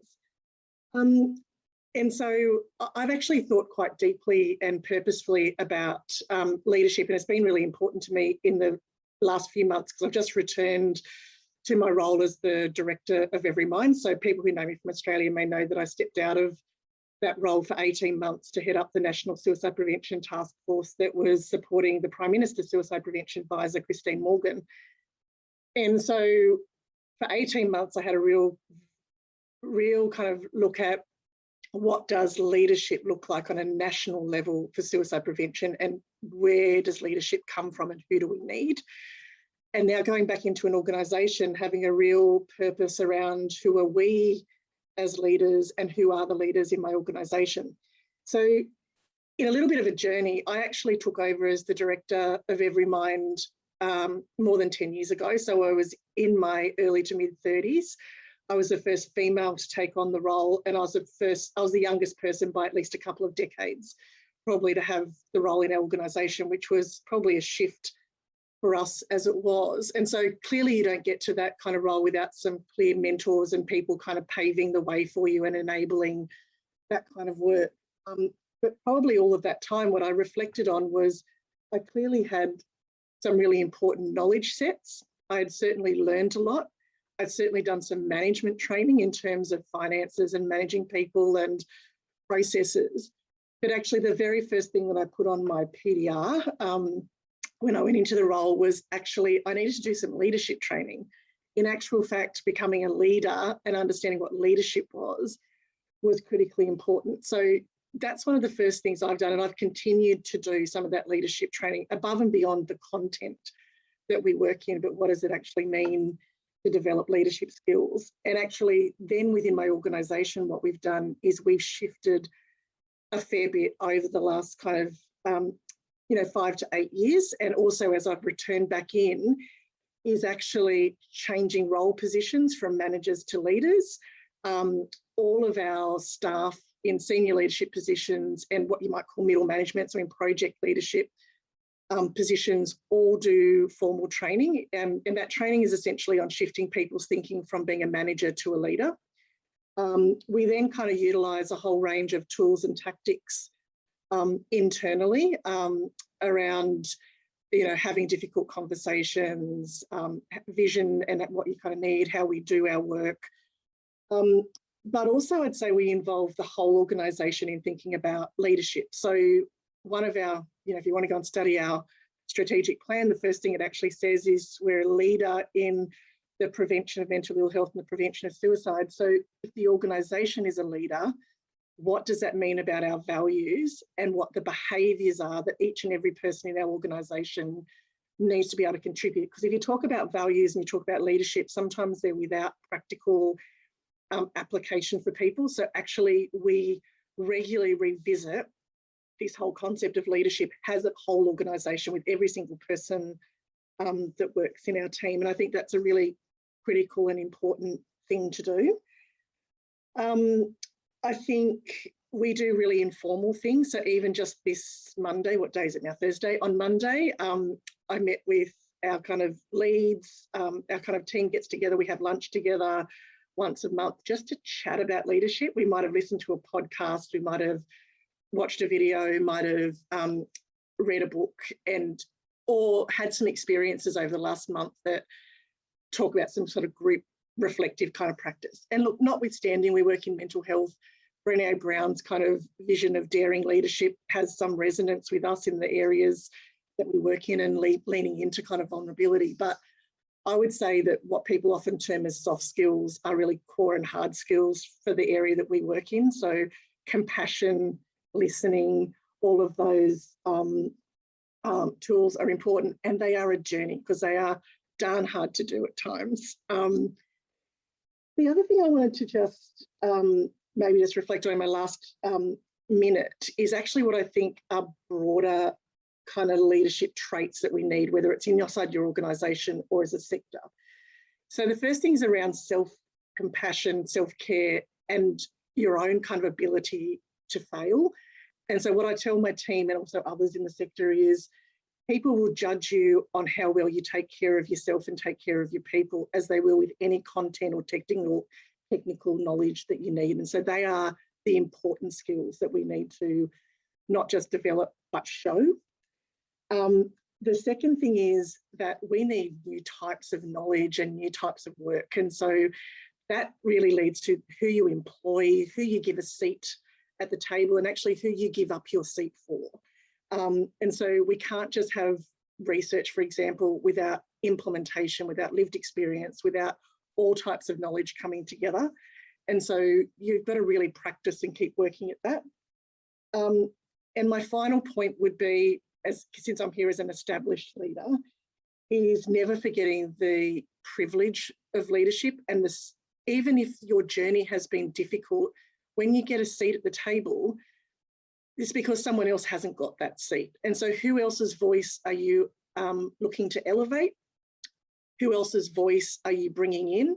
And just last week, I told 2 organisations that I wouldn't sit on their advisory group, because when I looked at the other members, I said, actually, I've got very similar knowledge sets to a couple of other people you've got there, but I can see some gaps for you. And I think that you should go and try and look for a different type of knowledge set. So I think leadership is those really practical things of making sure someone else gets a seat and you don't just get it there to add to your CV. So that's it. Well, that's a incredibly powerful ending note. So thank you, Jalea. We really appreciate you. And again, applause for all of our panelists. Thank you for sharing your insights, wisdom, and experience with us. I have basically stolen the Q&A time from this panel to allow us a little bit more time with our previous panel. So I apologise. We will move straight into the breakout sessions. So in the first section of our agenda, we we've heard and we looked for sort of key messages from emerging leaders. And in this session, we've heard from 6 absolutely outstanding leaders and outstanding organisations who are thinking about how to do this work of sharing the space and building all kinds of diverse leadership with integrity and skill. And they've shared a whole range of approaches and frameworks that are going to help to support this. And just going back to my notes and some of the things to refresh. So Christina talked about, how do you build credible skills that are desired skills in a range of workplaces, and how do you tailor that leadership development to really celebrate the unique value of lived experience that both people with disability and people with lived experience of mental health concerns bring, and how that informs their leadership and how they occupy space. We've talked about how you consciously craft and how you support and create the space for young, emerging or new leaders to consciously craft their leadership skills and insights into their values and capabilities. We've talked a lot about different training programs and the difference between training programs and how you share space or create opportunities and support.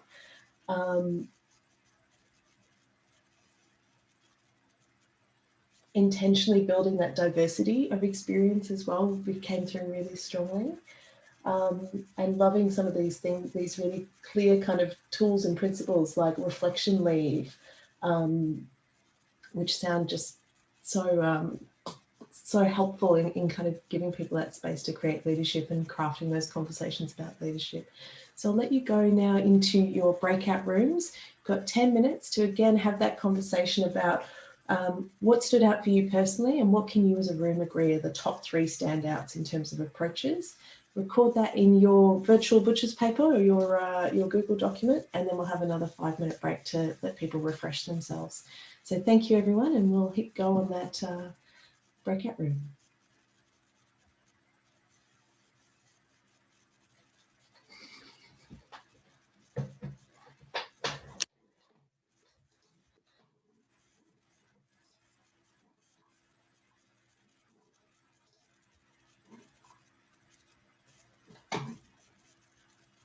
Hi everyone.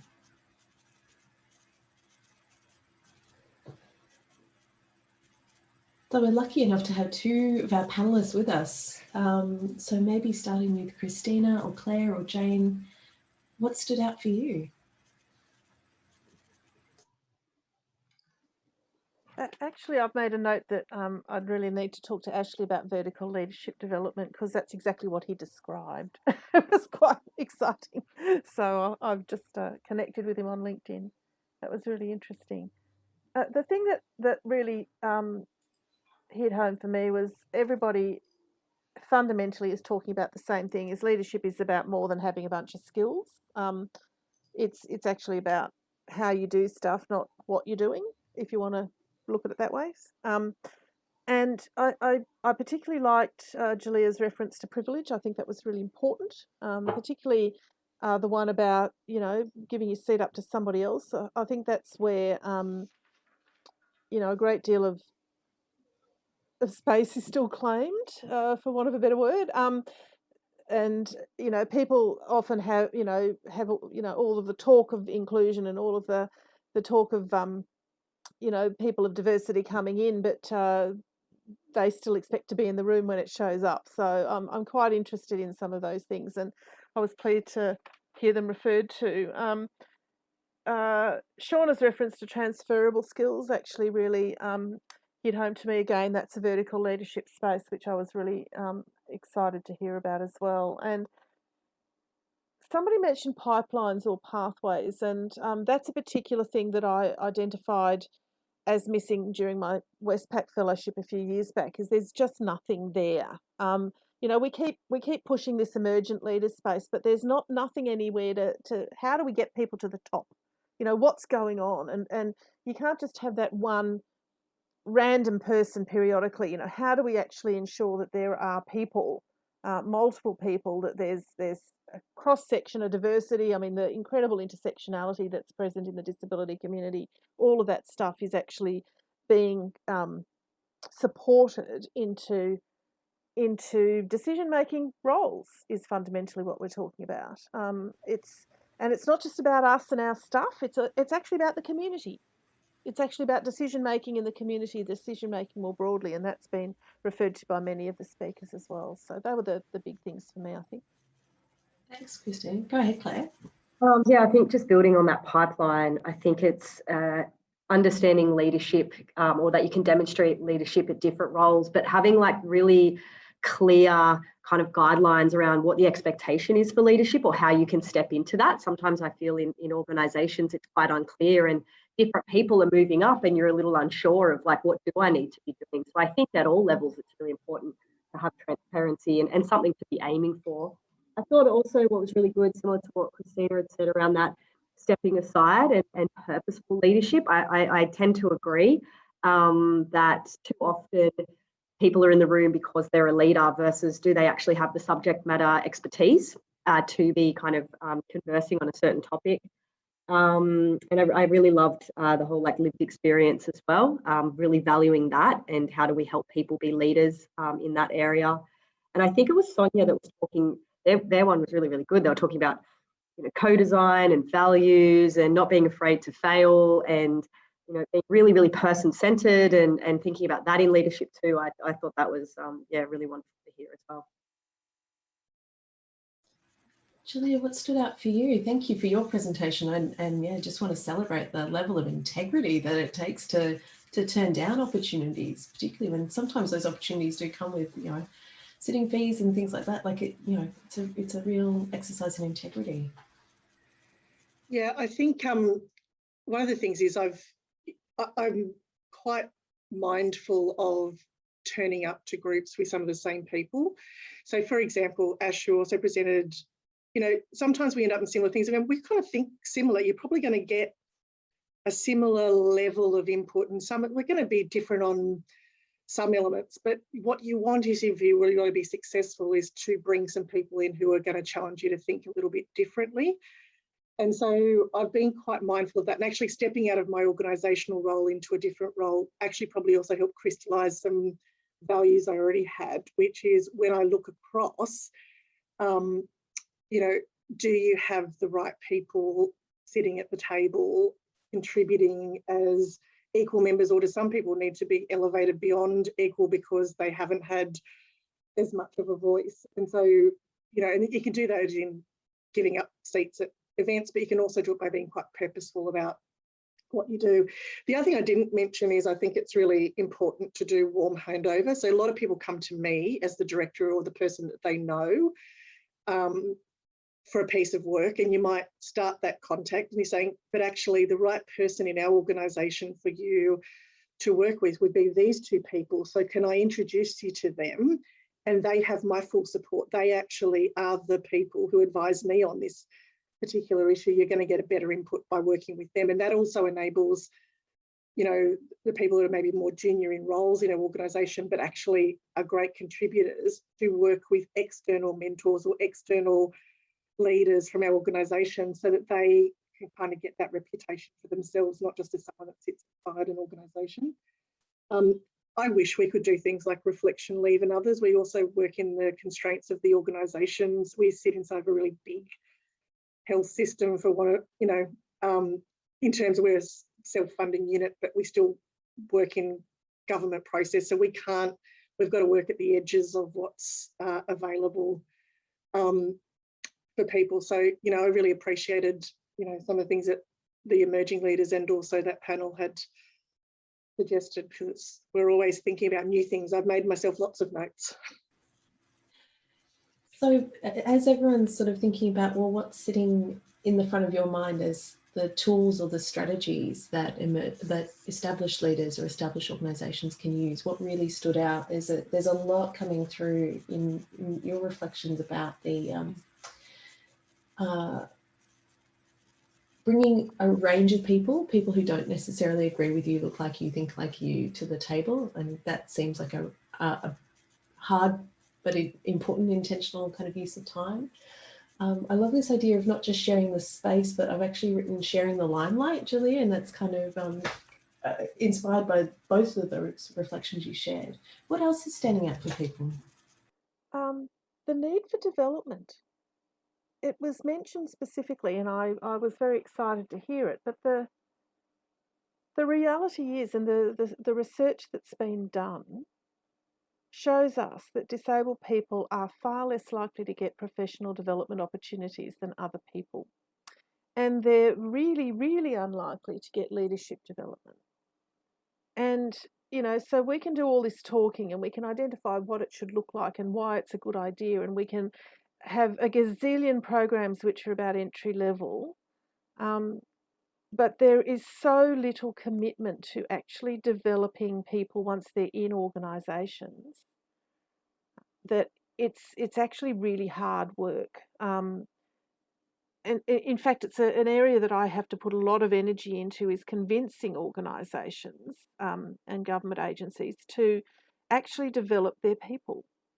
It doesn't even occur to them that they should be doing this. And when we consider that disabled people are far more likely to be working part-time, they're far more likely to be working casually, that compounds the unlikelihood of them getting professional development, including leadership development. So it's a really, you know, we can't assume this is a level playing field. We can't assume it's just about picking up a few proteges and saying, oh, they're all right, we'll have a go with them, because actually that isn't working. We've been trying that for 35, 40 years and it's not working, folks.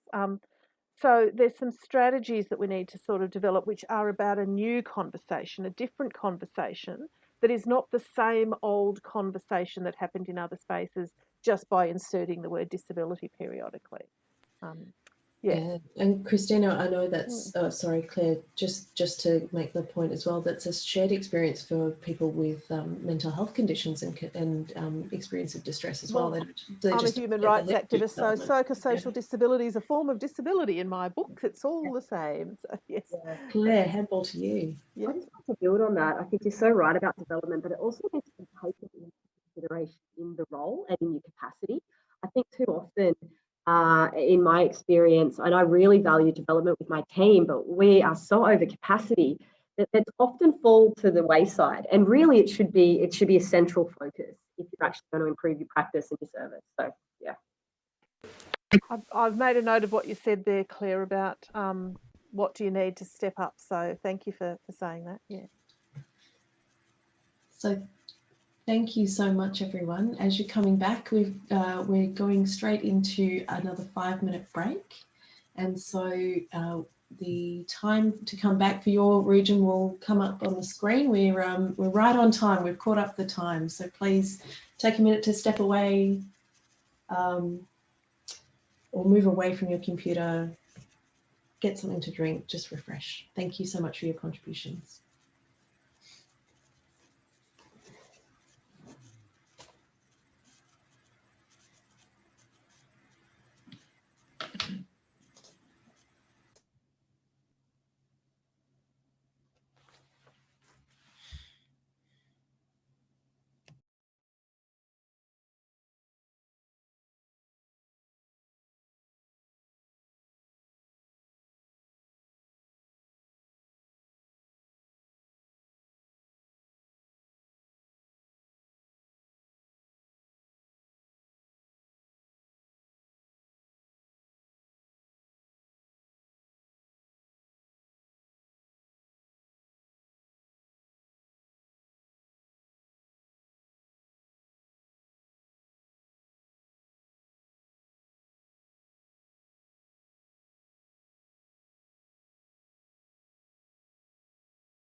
So just one more minute until everyone's going to be back.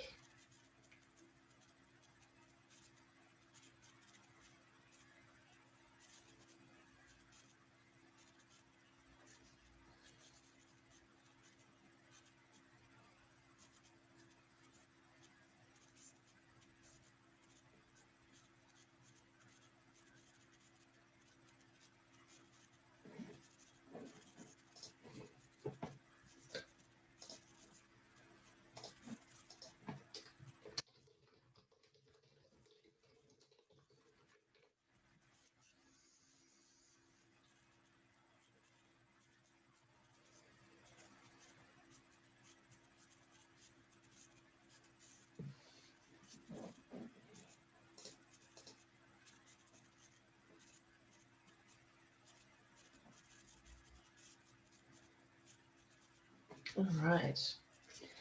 So hopefully we're getting everybody back and videos coming back on. Or not.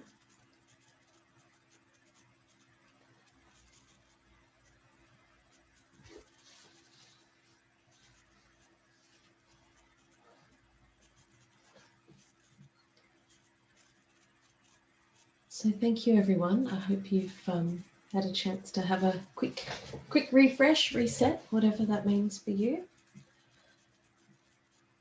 So we're going to return to our breakout rooms now.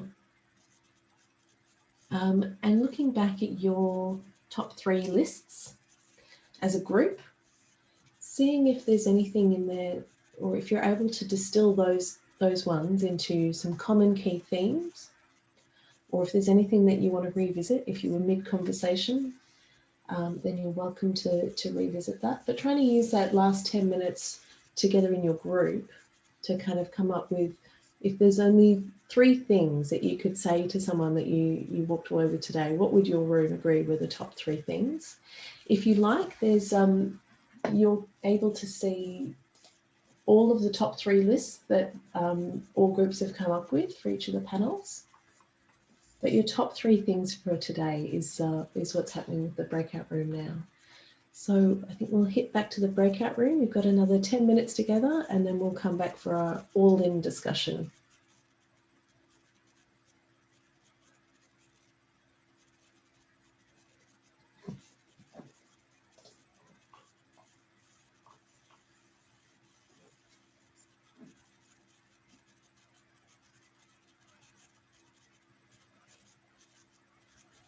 Hi again, everyone.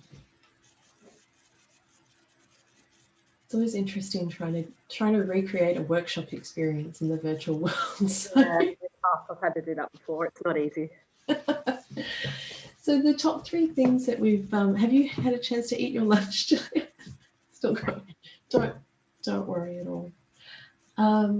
So the top 3 insights that we pulled out from the Emerging Leaders panel was around the value and the importance of sponsorship and mentorship, around valuing leadership in a wide range of spaces, and any action that contributes to change is an act of leadership, and that leadership's an ongoing journey.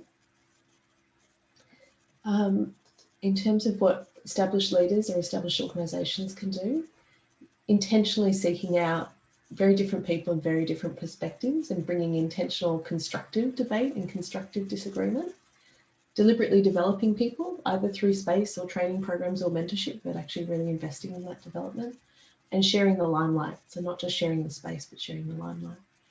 So if you think about those as kind of our top 6, is there one that's really gelling with you, really resonating as important today?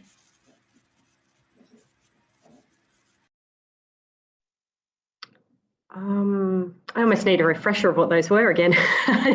There are a lot there. I think you're on mute, sorry. Would it help for me to put them in the chat? Yeah.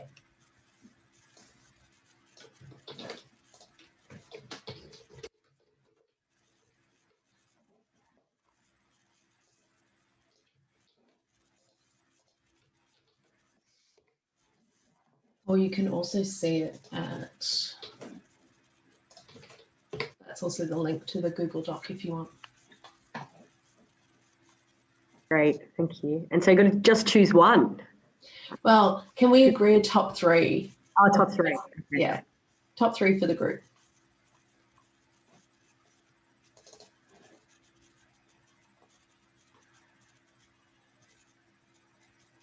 I really like the deliberately developing people, kind of building on the point that I made before we came back from the breakout room before, was like, yeah, deliberately developing people and building that in the role and allowing the time and space to do it in a purposeful way.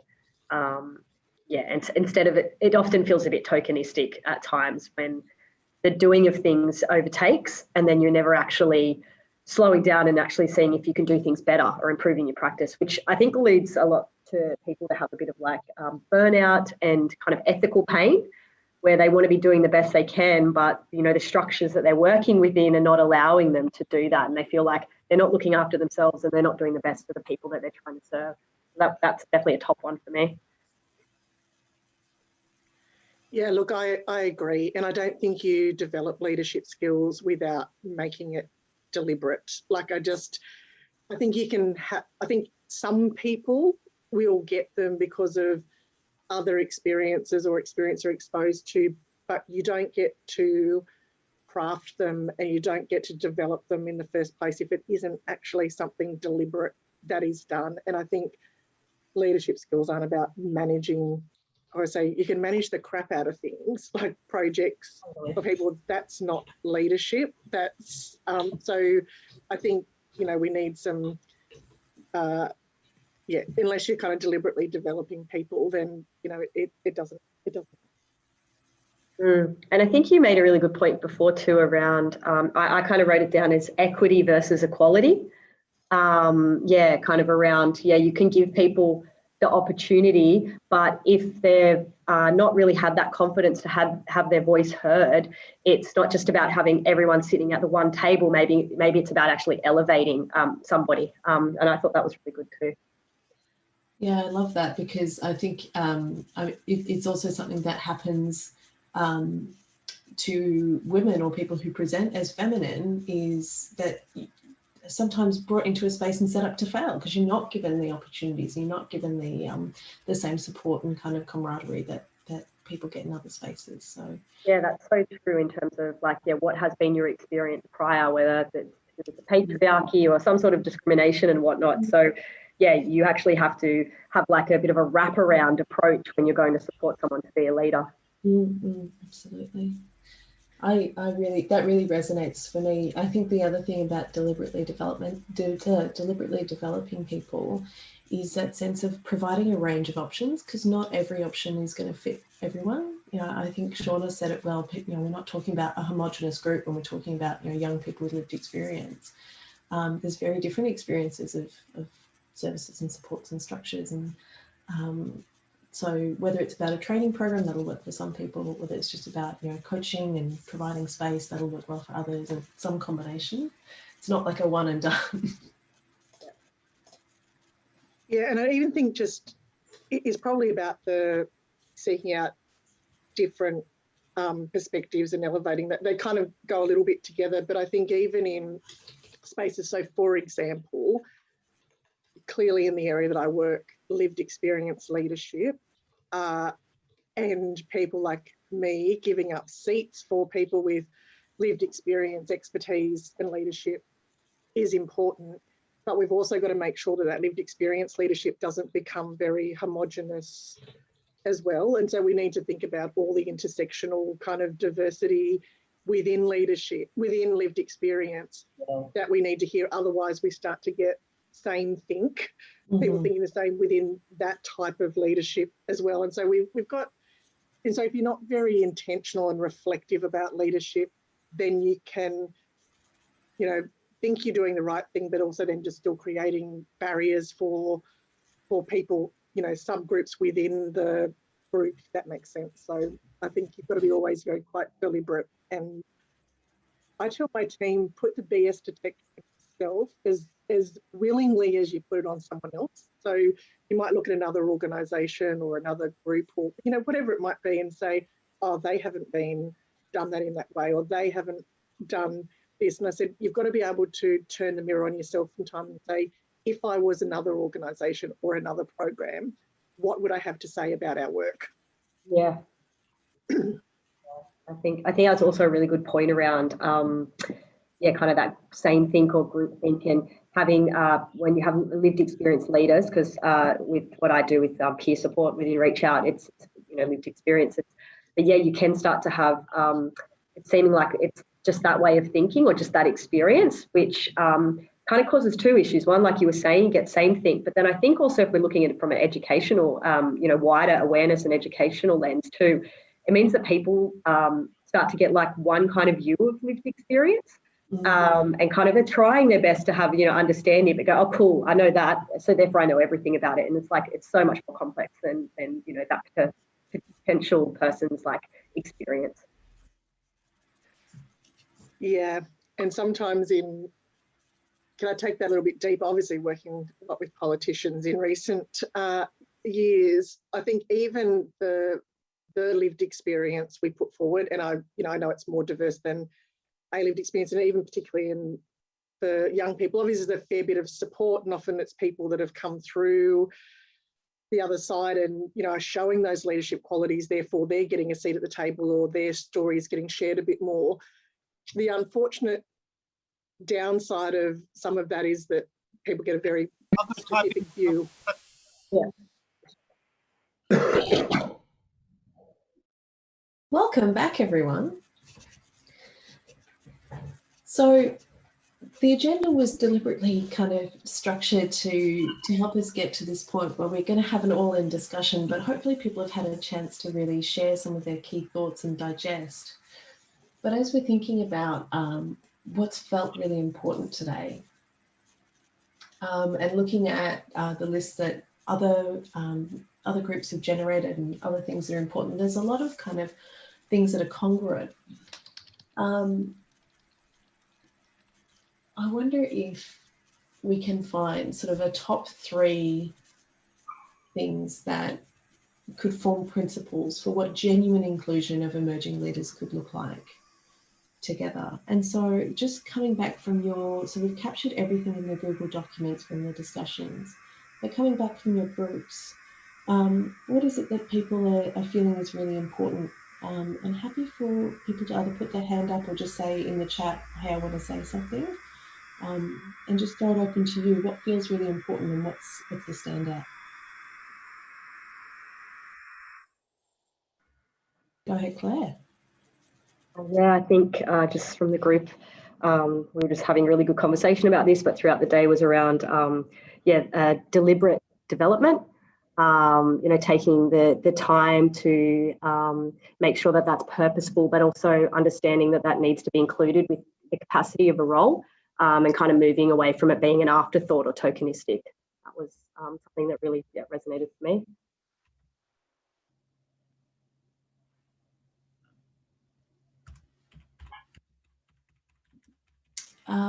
Clayton, then Sean, and then Annie. I'm just going to handball this one rather than stealing someone else's idea, but something that really resonated with me and I think our group. It came from Brian based on, I believe it was Samoan culture. And rather than say it, I'll just handball over to Brian, I think, if you don't mind. I'm happy to do that. The proverb is "Ola ala ele pulu, ola tautua." The road to leadership is through service. Thank you. That speaks a lot to me about why you lead. Thank you, Brian, for sharing that, and thank you, Clayton, for sharing the mic. Shawna Mcguire. Yeah, thanks. I'd like to make a case for, so it relates to what Sonia said about the IILEAD conference, and I just thought that was a fantastic example of young disabled people deciding, well, this conference is for us, so let's take it over and run it ourselves and set the agenda and do it ourselves and invite ourselves. So what I'm making a case for is that one day IIMHL and IIDL will be run by people with disability and people with mental health issues for people with disability and mental health issues. And all of the professionals, we might invite them for part of it, and we might give them a small breakout room, or we might not, depending on how we're feeling that particular day. But actually, the ultimate leadership is that we have so many people with disability who are encouraged to be leaders that they can run the whole event themselves. Thank you, Sean. Annie, I wanted to throw to you. You're adding some great content in the comments. Yeah, I mean, I was just sort of like thinking what people said, but yeah, Claire, we had that same point around having the time and the space to actually reflect and think and sort of realize who you are as a leader and how you might want to lead, and that personal identity piece. And yeah, Brian shared that really great proverb, and it really for our group helped us connect to, if you're leading in service, then you've got to have a really good purpose for that, and you've got to understand why you're doing what you're doing. And you're not just, yeah, as I said in that comment, like you're not just doing for doing sake. And that can be really that can also be the real difference between a manager and a leader, which we spoke about a bit. And yeah, I just say here to Sean's point, when I used to work for the Council for Intellectual Disability, and yeah, that was a really transformative experience in doing exactly that. When we had conferences and stuff, it was all about, like, it was nothing about us, and we were just there to support, because I don't have an intellectual disability, and the chair of our board and the vice chairperson and all the organisers were people with intellectual disability, and we were just there to let him know, like, to basically to field requests and fulfill those requests. So yeah, here on that one. Thank you. So standouts so far, we've got a real focus on intentionality in everything that gets done, and that applies to all of the spheres that we've talked about in terms of established leaders and emerging leaders. The idea of leadership through service, and really asking in terms of principles for what genuine inclusion looks like. It's also asking established leaders to really know why they're in that leadership role. Investing in deliberately developing people, in particular emerging leaders, and established leaders stepping back into enabling roles and capacities in different spaces. So Sean and Annie, you've really highlighted that example of conferences and times to come together, but that can be a general principle as well, that idea of stepping back into enabling.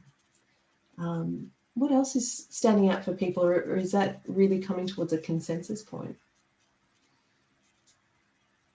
We've talked a little bit about visibility and role modelling as well, and what's the role there for established organisations or established leaders, and also for emerging leaders. Do people have reflections on that?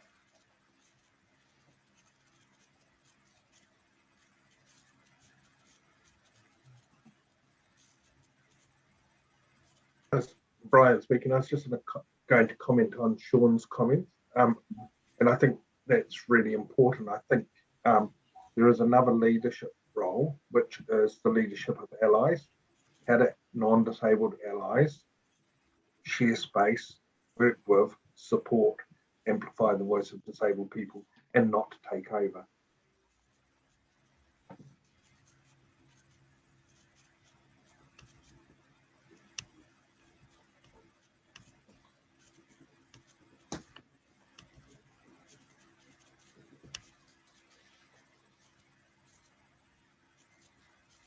So when we think about role modelling, where do we see the responsibility for that kind of work lying? Is that with emerging leaders? Is that with established leaders? Just trying to draw this one out because it felt important during the panels. Go, Nicole. I think it's both. I absolutely think it's both. I think I've learnt so much from people ahead of me on the journey, but equally I've learnt from people who are at a similar point to me, and even people starting out. Like every family member that I meet and spend any amount of time where it teaches me something. So I think we're all part of it, you know. I think and you think about today, like I've learned from so many people today. I think we're all role models wherever we are at in our incomplete leadership journey. I just want to add to that. I completely agree. I think in my career, it's often been people who aren't seen as leaders that have allowed me to really reflect and improve my leadership. So yeah, I think it's about everyone has a role to play in leadership, no matter what kind of level they're at.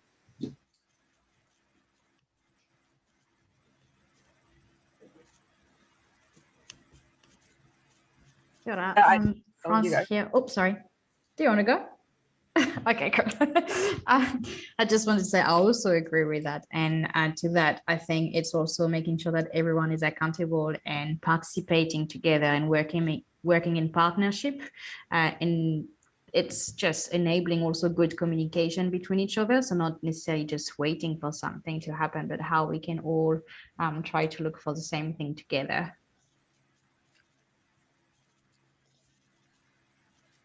Annie, did you want to jump into it?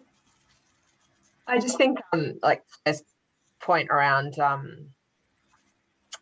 that sometimes it's the people that maybe aren't like identified leaders and that kind of thing that can help you sort of learn the most. Like I think of one person that I manage who is really candid at giving feedback about the way that I do things or the way that someone else does things. And they're really good at doing that, and they're really like pointed in the way that they do it and really specific. And that's something that I have learned from in the past to make myself a better leader for that person, but also for other people as well. And yeah, that person isn't considered a leader, but they've essentially role modeled like various, I guess, behaviors and actions and things that I've then been able to go, cool, I'll do that with you, and then actually reflect, is that something that other people would like as well? And, you know, reflect on that sort of impact on others in lots of sort of different ways. So I think that role modeling can happen, yeah, in so many different ways. I've got to say, I think, you know, again, become the leader that you already are, acknowledging that it's within all of us, and that anybody that we're interacting with and involved with is some kind of leader on some kind of journey. If we hold true to something like that, and we, you know, we're open to or receptive to all sorts of you know, ways of thinking about, you know, many different things, then that's what we start to, you know, like as leaders, we become better for it, you know, so we're enriched by the people that are around us. And I've always struggled with this, you know, this business model of leadership and what type of leader are you and things.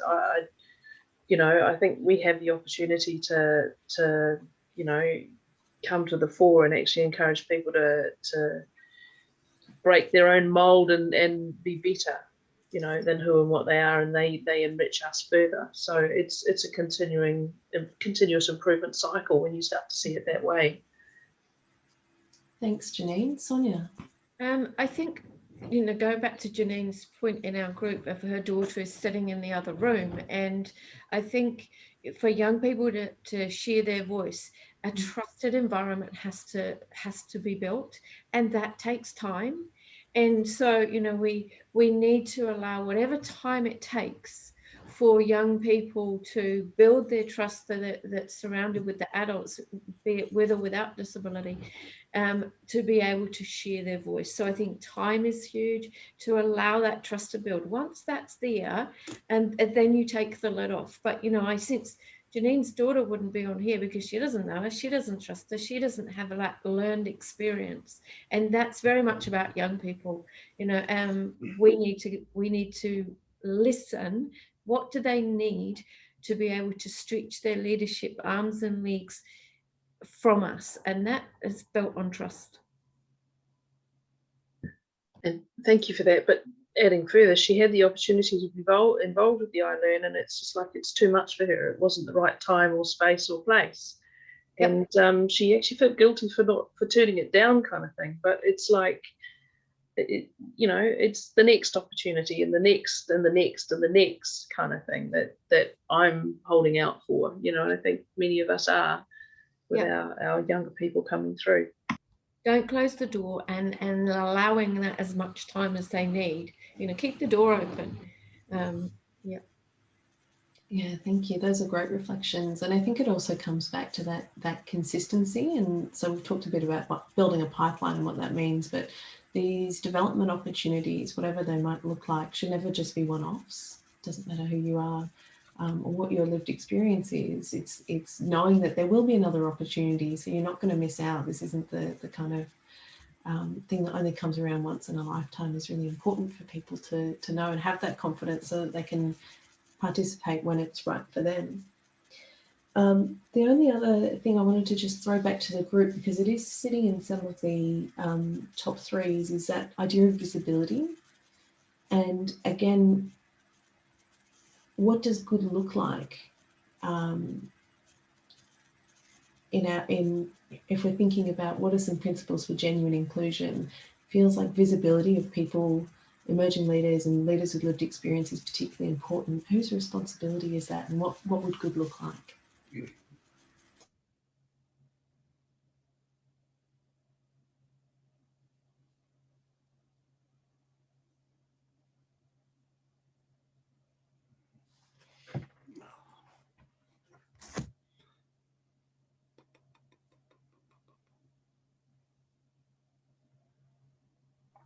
Happy to go. I think in order to involve people with any sort of lived experience successfully in a really meaningful way is that you have to put support in place to be able to make that happen. So whatever that support means. And it means then it needs to not have to be asked for or begged for. It needs to be actively offered and understood and known about. And there needs to be space for people to be able to not have to really advocate for themselves to be involved. Because I think that's something that a lot of people with various different lived experiences have had to do a lot, to advocate for your involvement and your inclusion, and then you get it, and then that's great, but the exhaustion and the emotional energy that has to go into that advocacy can really impact the way that you actually are then involved as well. I think it's about being curious as well to what is needed, like from, if you're in a position of privilege, being curious as to what is going to be supportive and what is going to be helpful to help that person, allow them to be visible. I think, I'm struggling at the moment. We've got a great leadership pipeline, but so many of us young parent leaders look a lot like me, that trying to get some of the different, more diverse backgrounds. There's a lot of additional challenges, that intersectionality that people have spoken about. And I think it's about being curious as to, what do we need to change in this pipeline to attract those people so that they feel safe and they feel heard and understood and they feel like their voice matters. I think that's, that curiosity is and asking those questions. And it's France here talking. Oh, sorry. Every time I keep talking on the top of everyone. Sorry, Claire. Just to add, I think what Sonia mentioned before, the trust will make sure, then will help people to feel safe. But also what Brian mentioned before around having those allied, I think is really important. And that will help, I think, the confidence of disabled leaders to feel like they can feel a bit more visible. So when you look at Monique's story, this is a little bit like what happened. There was a leader who stepped back, let her the chance to go and experience for herself, and then she was able to speak up and to discover herself, and now she is visible in her own community. So I think it's all but linked, but that trust and that safe space is really important. Claire, sorry.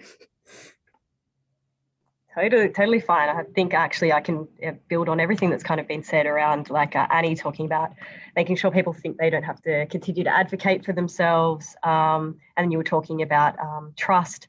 And I think, it's important that we make sure that people are feeling when they're stepping into those leadership roles and they have lived experience, that it's meaningful, that it's not transactional, and that we're actually really valuing what they have to say. And then also that they are not to be seen as the sole representative of people who have lived experience. It's not accurate, and it's a responsibility that's far too big, and that can, I think, sometimes mean that people don't want to step into leadership as well. I also think that, you know, part of what I consciously try to do is inspire confidence in others and not expect them to do something to or for me. That, you know, they take their key learnings from me, whatever they are, and they carry on.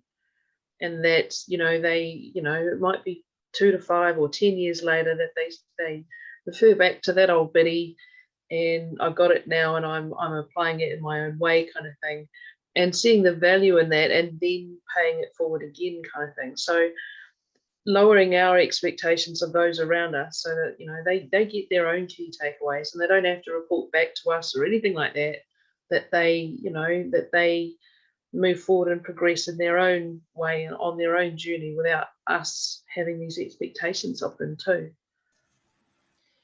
Thanks, Janine. That's a really important point as well around managing expectations. People might not react or behave in the way that you expect, but they're still getting something valuable and powerful from interacting with you and what you've shared with them. So thank you, everyone.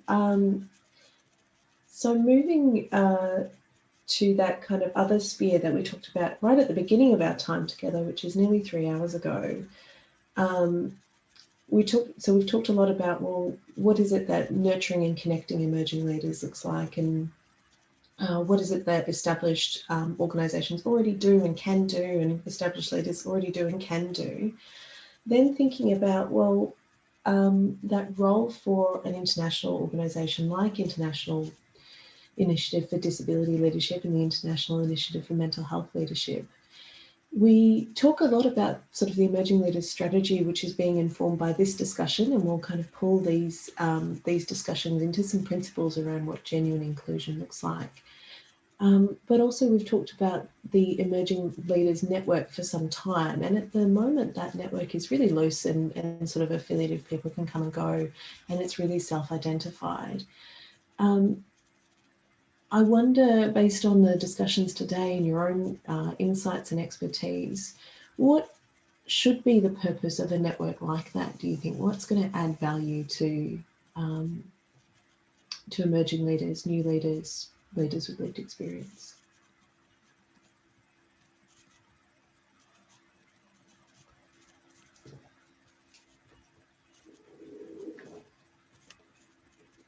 Maybe a troubleshoot kind of you know, like you've got this challenge, and as minds, can we come together and unpack, you know, what, you know, for example, my challenge of how do I get family, you know, members of families of very young children from culturally diverse backgrounds. How do we tap into the Aboriginal families? You know, how, you know, if we could come together and unpack some big ideas or big challenges. I don't know, that's just an idea that came to me off the top of my head.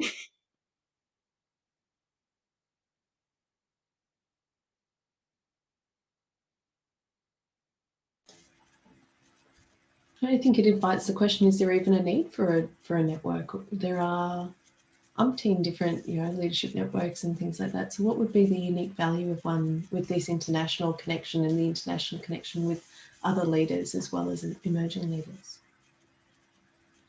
There's always a place in terms of you're learning from each other and getting new ideas and development and sharing, and yeah, there's always a place for it.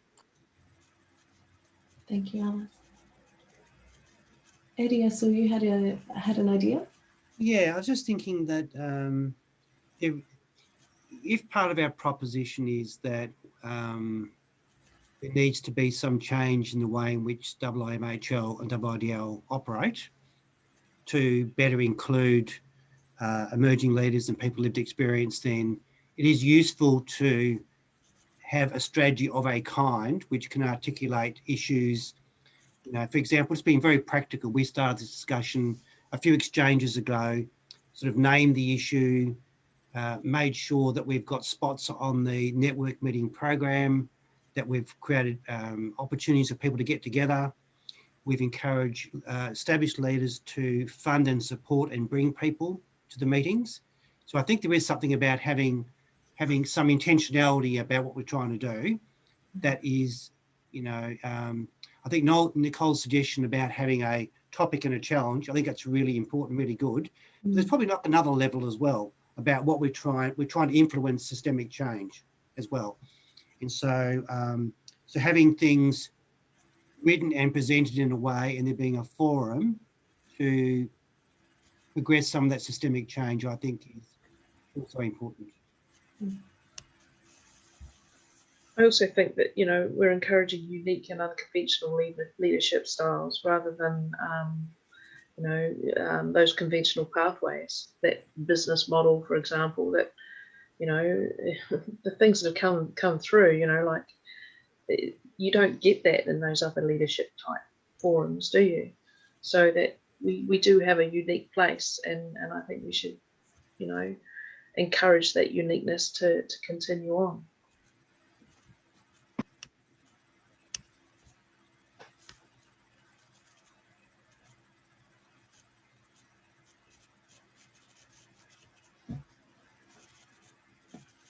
One of my favourite things to do as a facilitator is hold the silence and see if I can draw anyone else out.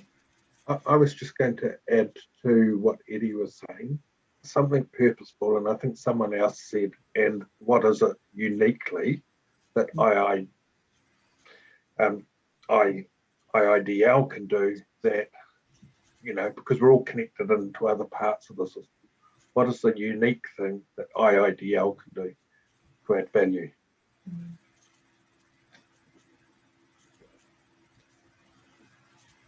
And what's your perspective on that, Brian? Do you think, what is the unique thing that IIDL can do, in particular with connection to emerging leaders? The first thing that springs to mind is the international connections. Yeah. Like and I think earlier we talked about, and people talked about leadership, taking you to different places and different spaces, the opportunity to do that. So there is only one international community that I know of, and that's the world.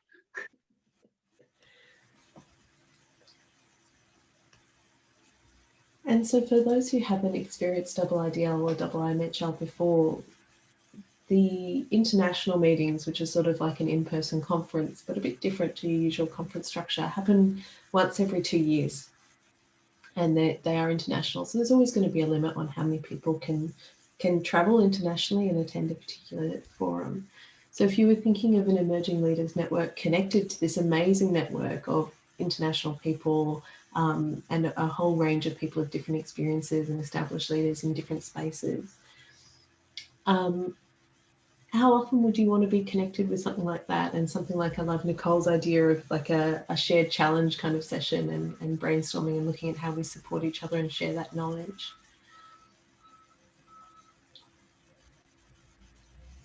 And knowing, of course, that everybody has lives, right? We have people who we care about in our lives and jobs or study or other things that kind of take our time. So I'm always conscious that we come to these things and we get really excited about ongoing connection, but realistically, what would helpful look like? What would good look like? I have to say, I really appreciated the,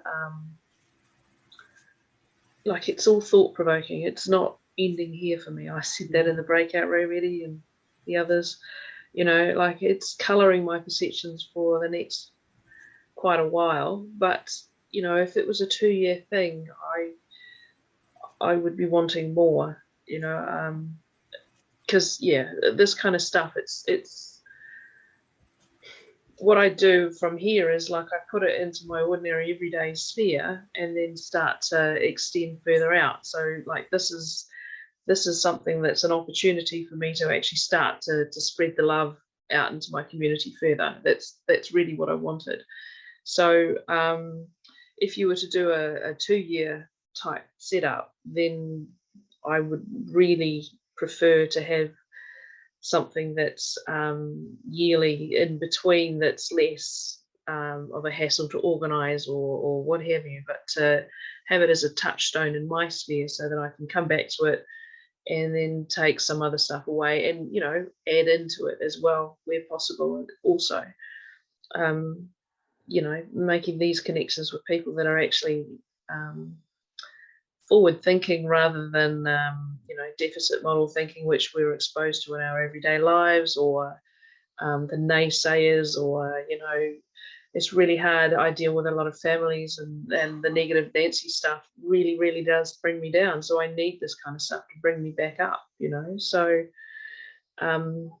sure, the 2-year thing is fine, but, you know, what in the meantime could we take, you know, could we do in a bite-sized manner, especially now that we all love Zoom, thank you COVID. You know, what are our opportunities moving forward from a newbie?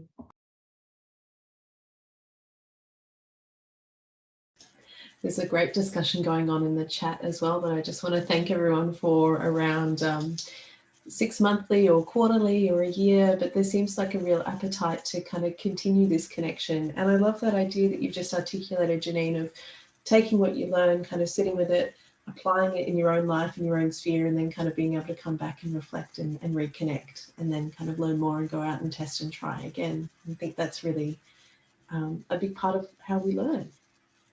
Does anyone else want to add any other thoughts around that?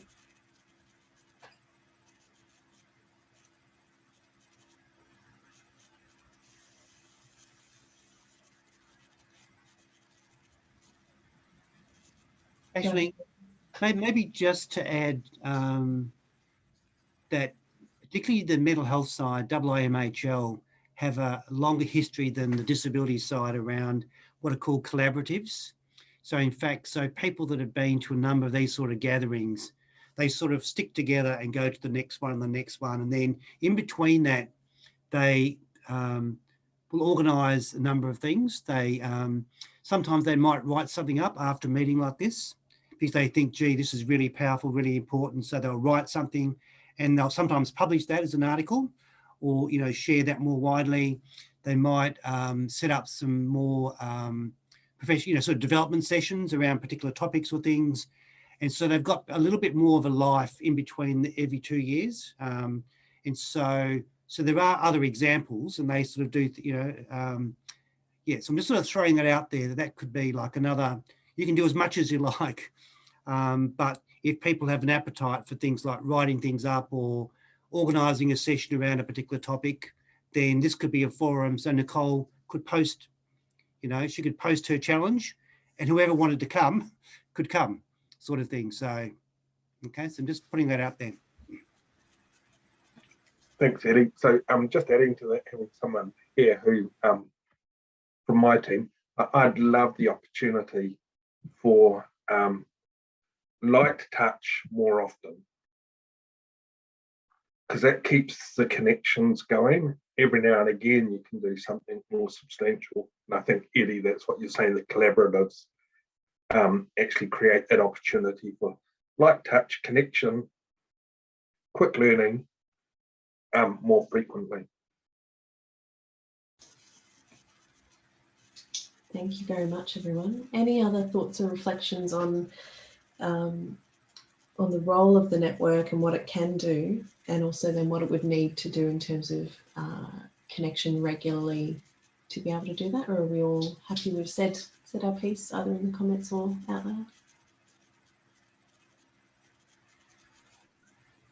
This might be a little bit blue sky thinking, but, you know, like, is there the opportunity for, like, if you know, we're interested in this, maybe you know, like encouraging us to invite someone else into this forum, you know, next time round kind of thing, so that, you know, like someone within our sphere that we can identify as an emerging leader that we support into this kind of group setting and environment, so that they know one of us at least, and then build further, and then, you know, just, yeah, I like Brian and Eddie's ideas of those smaller in between sessions, and that might be an opportunity to then lead, well, encourage people into this sphere with more confidence. Thanks, Janine. So I see Alice is also on board with that idea and talking about bringing IILEAD participants in as well. So moving towards wrapping up our time together, because I'm conscious that it's been a long day for people who've been doing matches and this as well. So the next steps from here, there'll be a write-up of this session, so capturing all of the richness, wisdom and reflections that our panelists have shared and that you as participants have shared. Thank you, Annie. And so that'll all be captured. There's a recording that we'll also make available and share, so that and that will be captioned as well. So we'll have an opportunity to share everything that's been discussed here with others. So we had double the number of people express interest in attending this as we actually have places for, because we did really want to create that space for everyone to have a say and to connect in those breakout rooms. So we've already scheduled a kind of summary and catch-up session, which is for the 8th of July. And it's a little bit later than this session to make it a bit easier for the European colleagues to come in as well. So that's kind of the next opportunity. And absolutely, the network is relational. So it's about, you know, bring a friend or bring a colleague or bring someone else who you think can benefit from that. And what we're really working towards when we think towards Christchurch, which is the next international exchange and network meeting in February and March 2022, is thinking about how we, you know, with that idea of systemic change and thinking about how we promote the kind of leadership that we're really looking for, creating this set of, you know, what are the principles of genuine inclusion for emerging leaders, and what does that look like for international organisations, for individual leaders, and also for emerging leaders, new leaders themselves, and leading into both meetings and a match in Christchurch as well. So there'll be a very quick summary of this discussion, which I will write up now, presented at the network meeting tomorrow, which is a 2-hour meeting on Friday. So I'm really excited to share everyone's perspectives there. And for those of you who'll be there, I'm looking forward to seeing you again. That's really it for now, other than to say a huge thank you to the National Mental Health Commission, who've been absolutely fundamental in helping to make this happen. So the Australian National Mental Health Commission, Ina, and Lucy and the whole team behind that, thank you so much for your support and hard work. And thank you as well to the team, the technical team and primary PR behind the scenes, helping us all connect. And thank you as well to our captioners for really helping to make sure everyone could participate and enjoy this meeting. So unless there's any other final thoughts, that's the end. Thank you for your time, for your wisdom, for your openness and your contributions, and value each and every one of you. So thank you so much.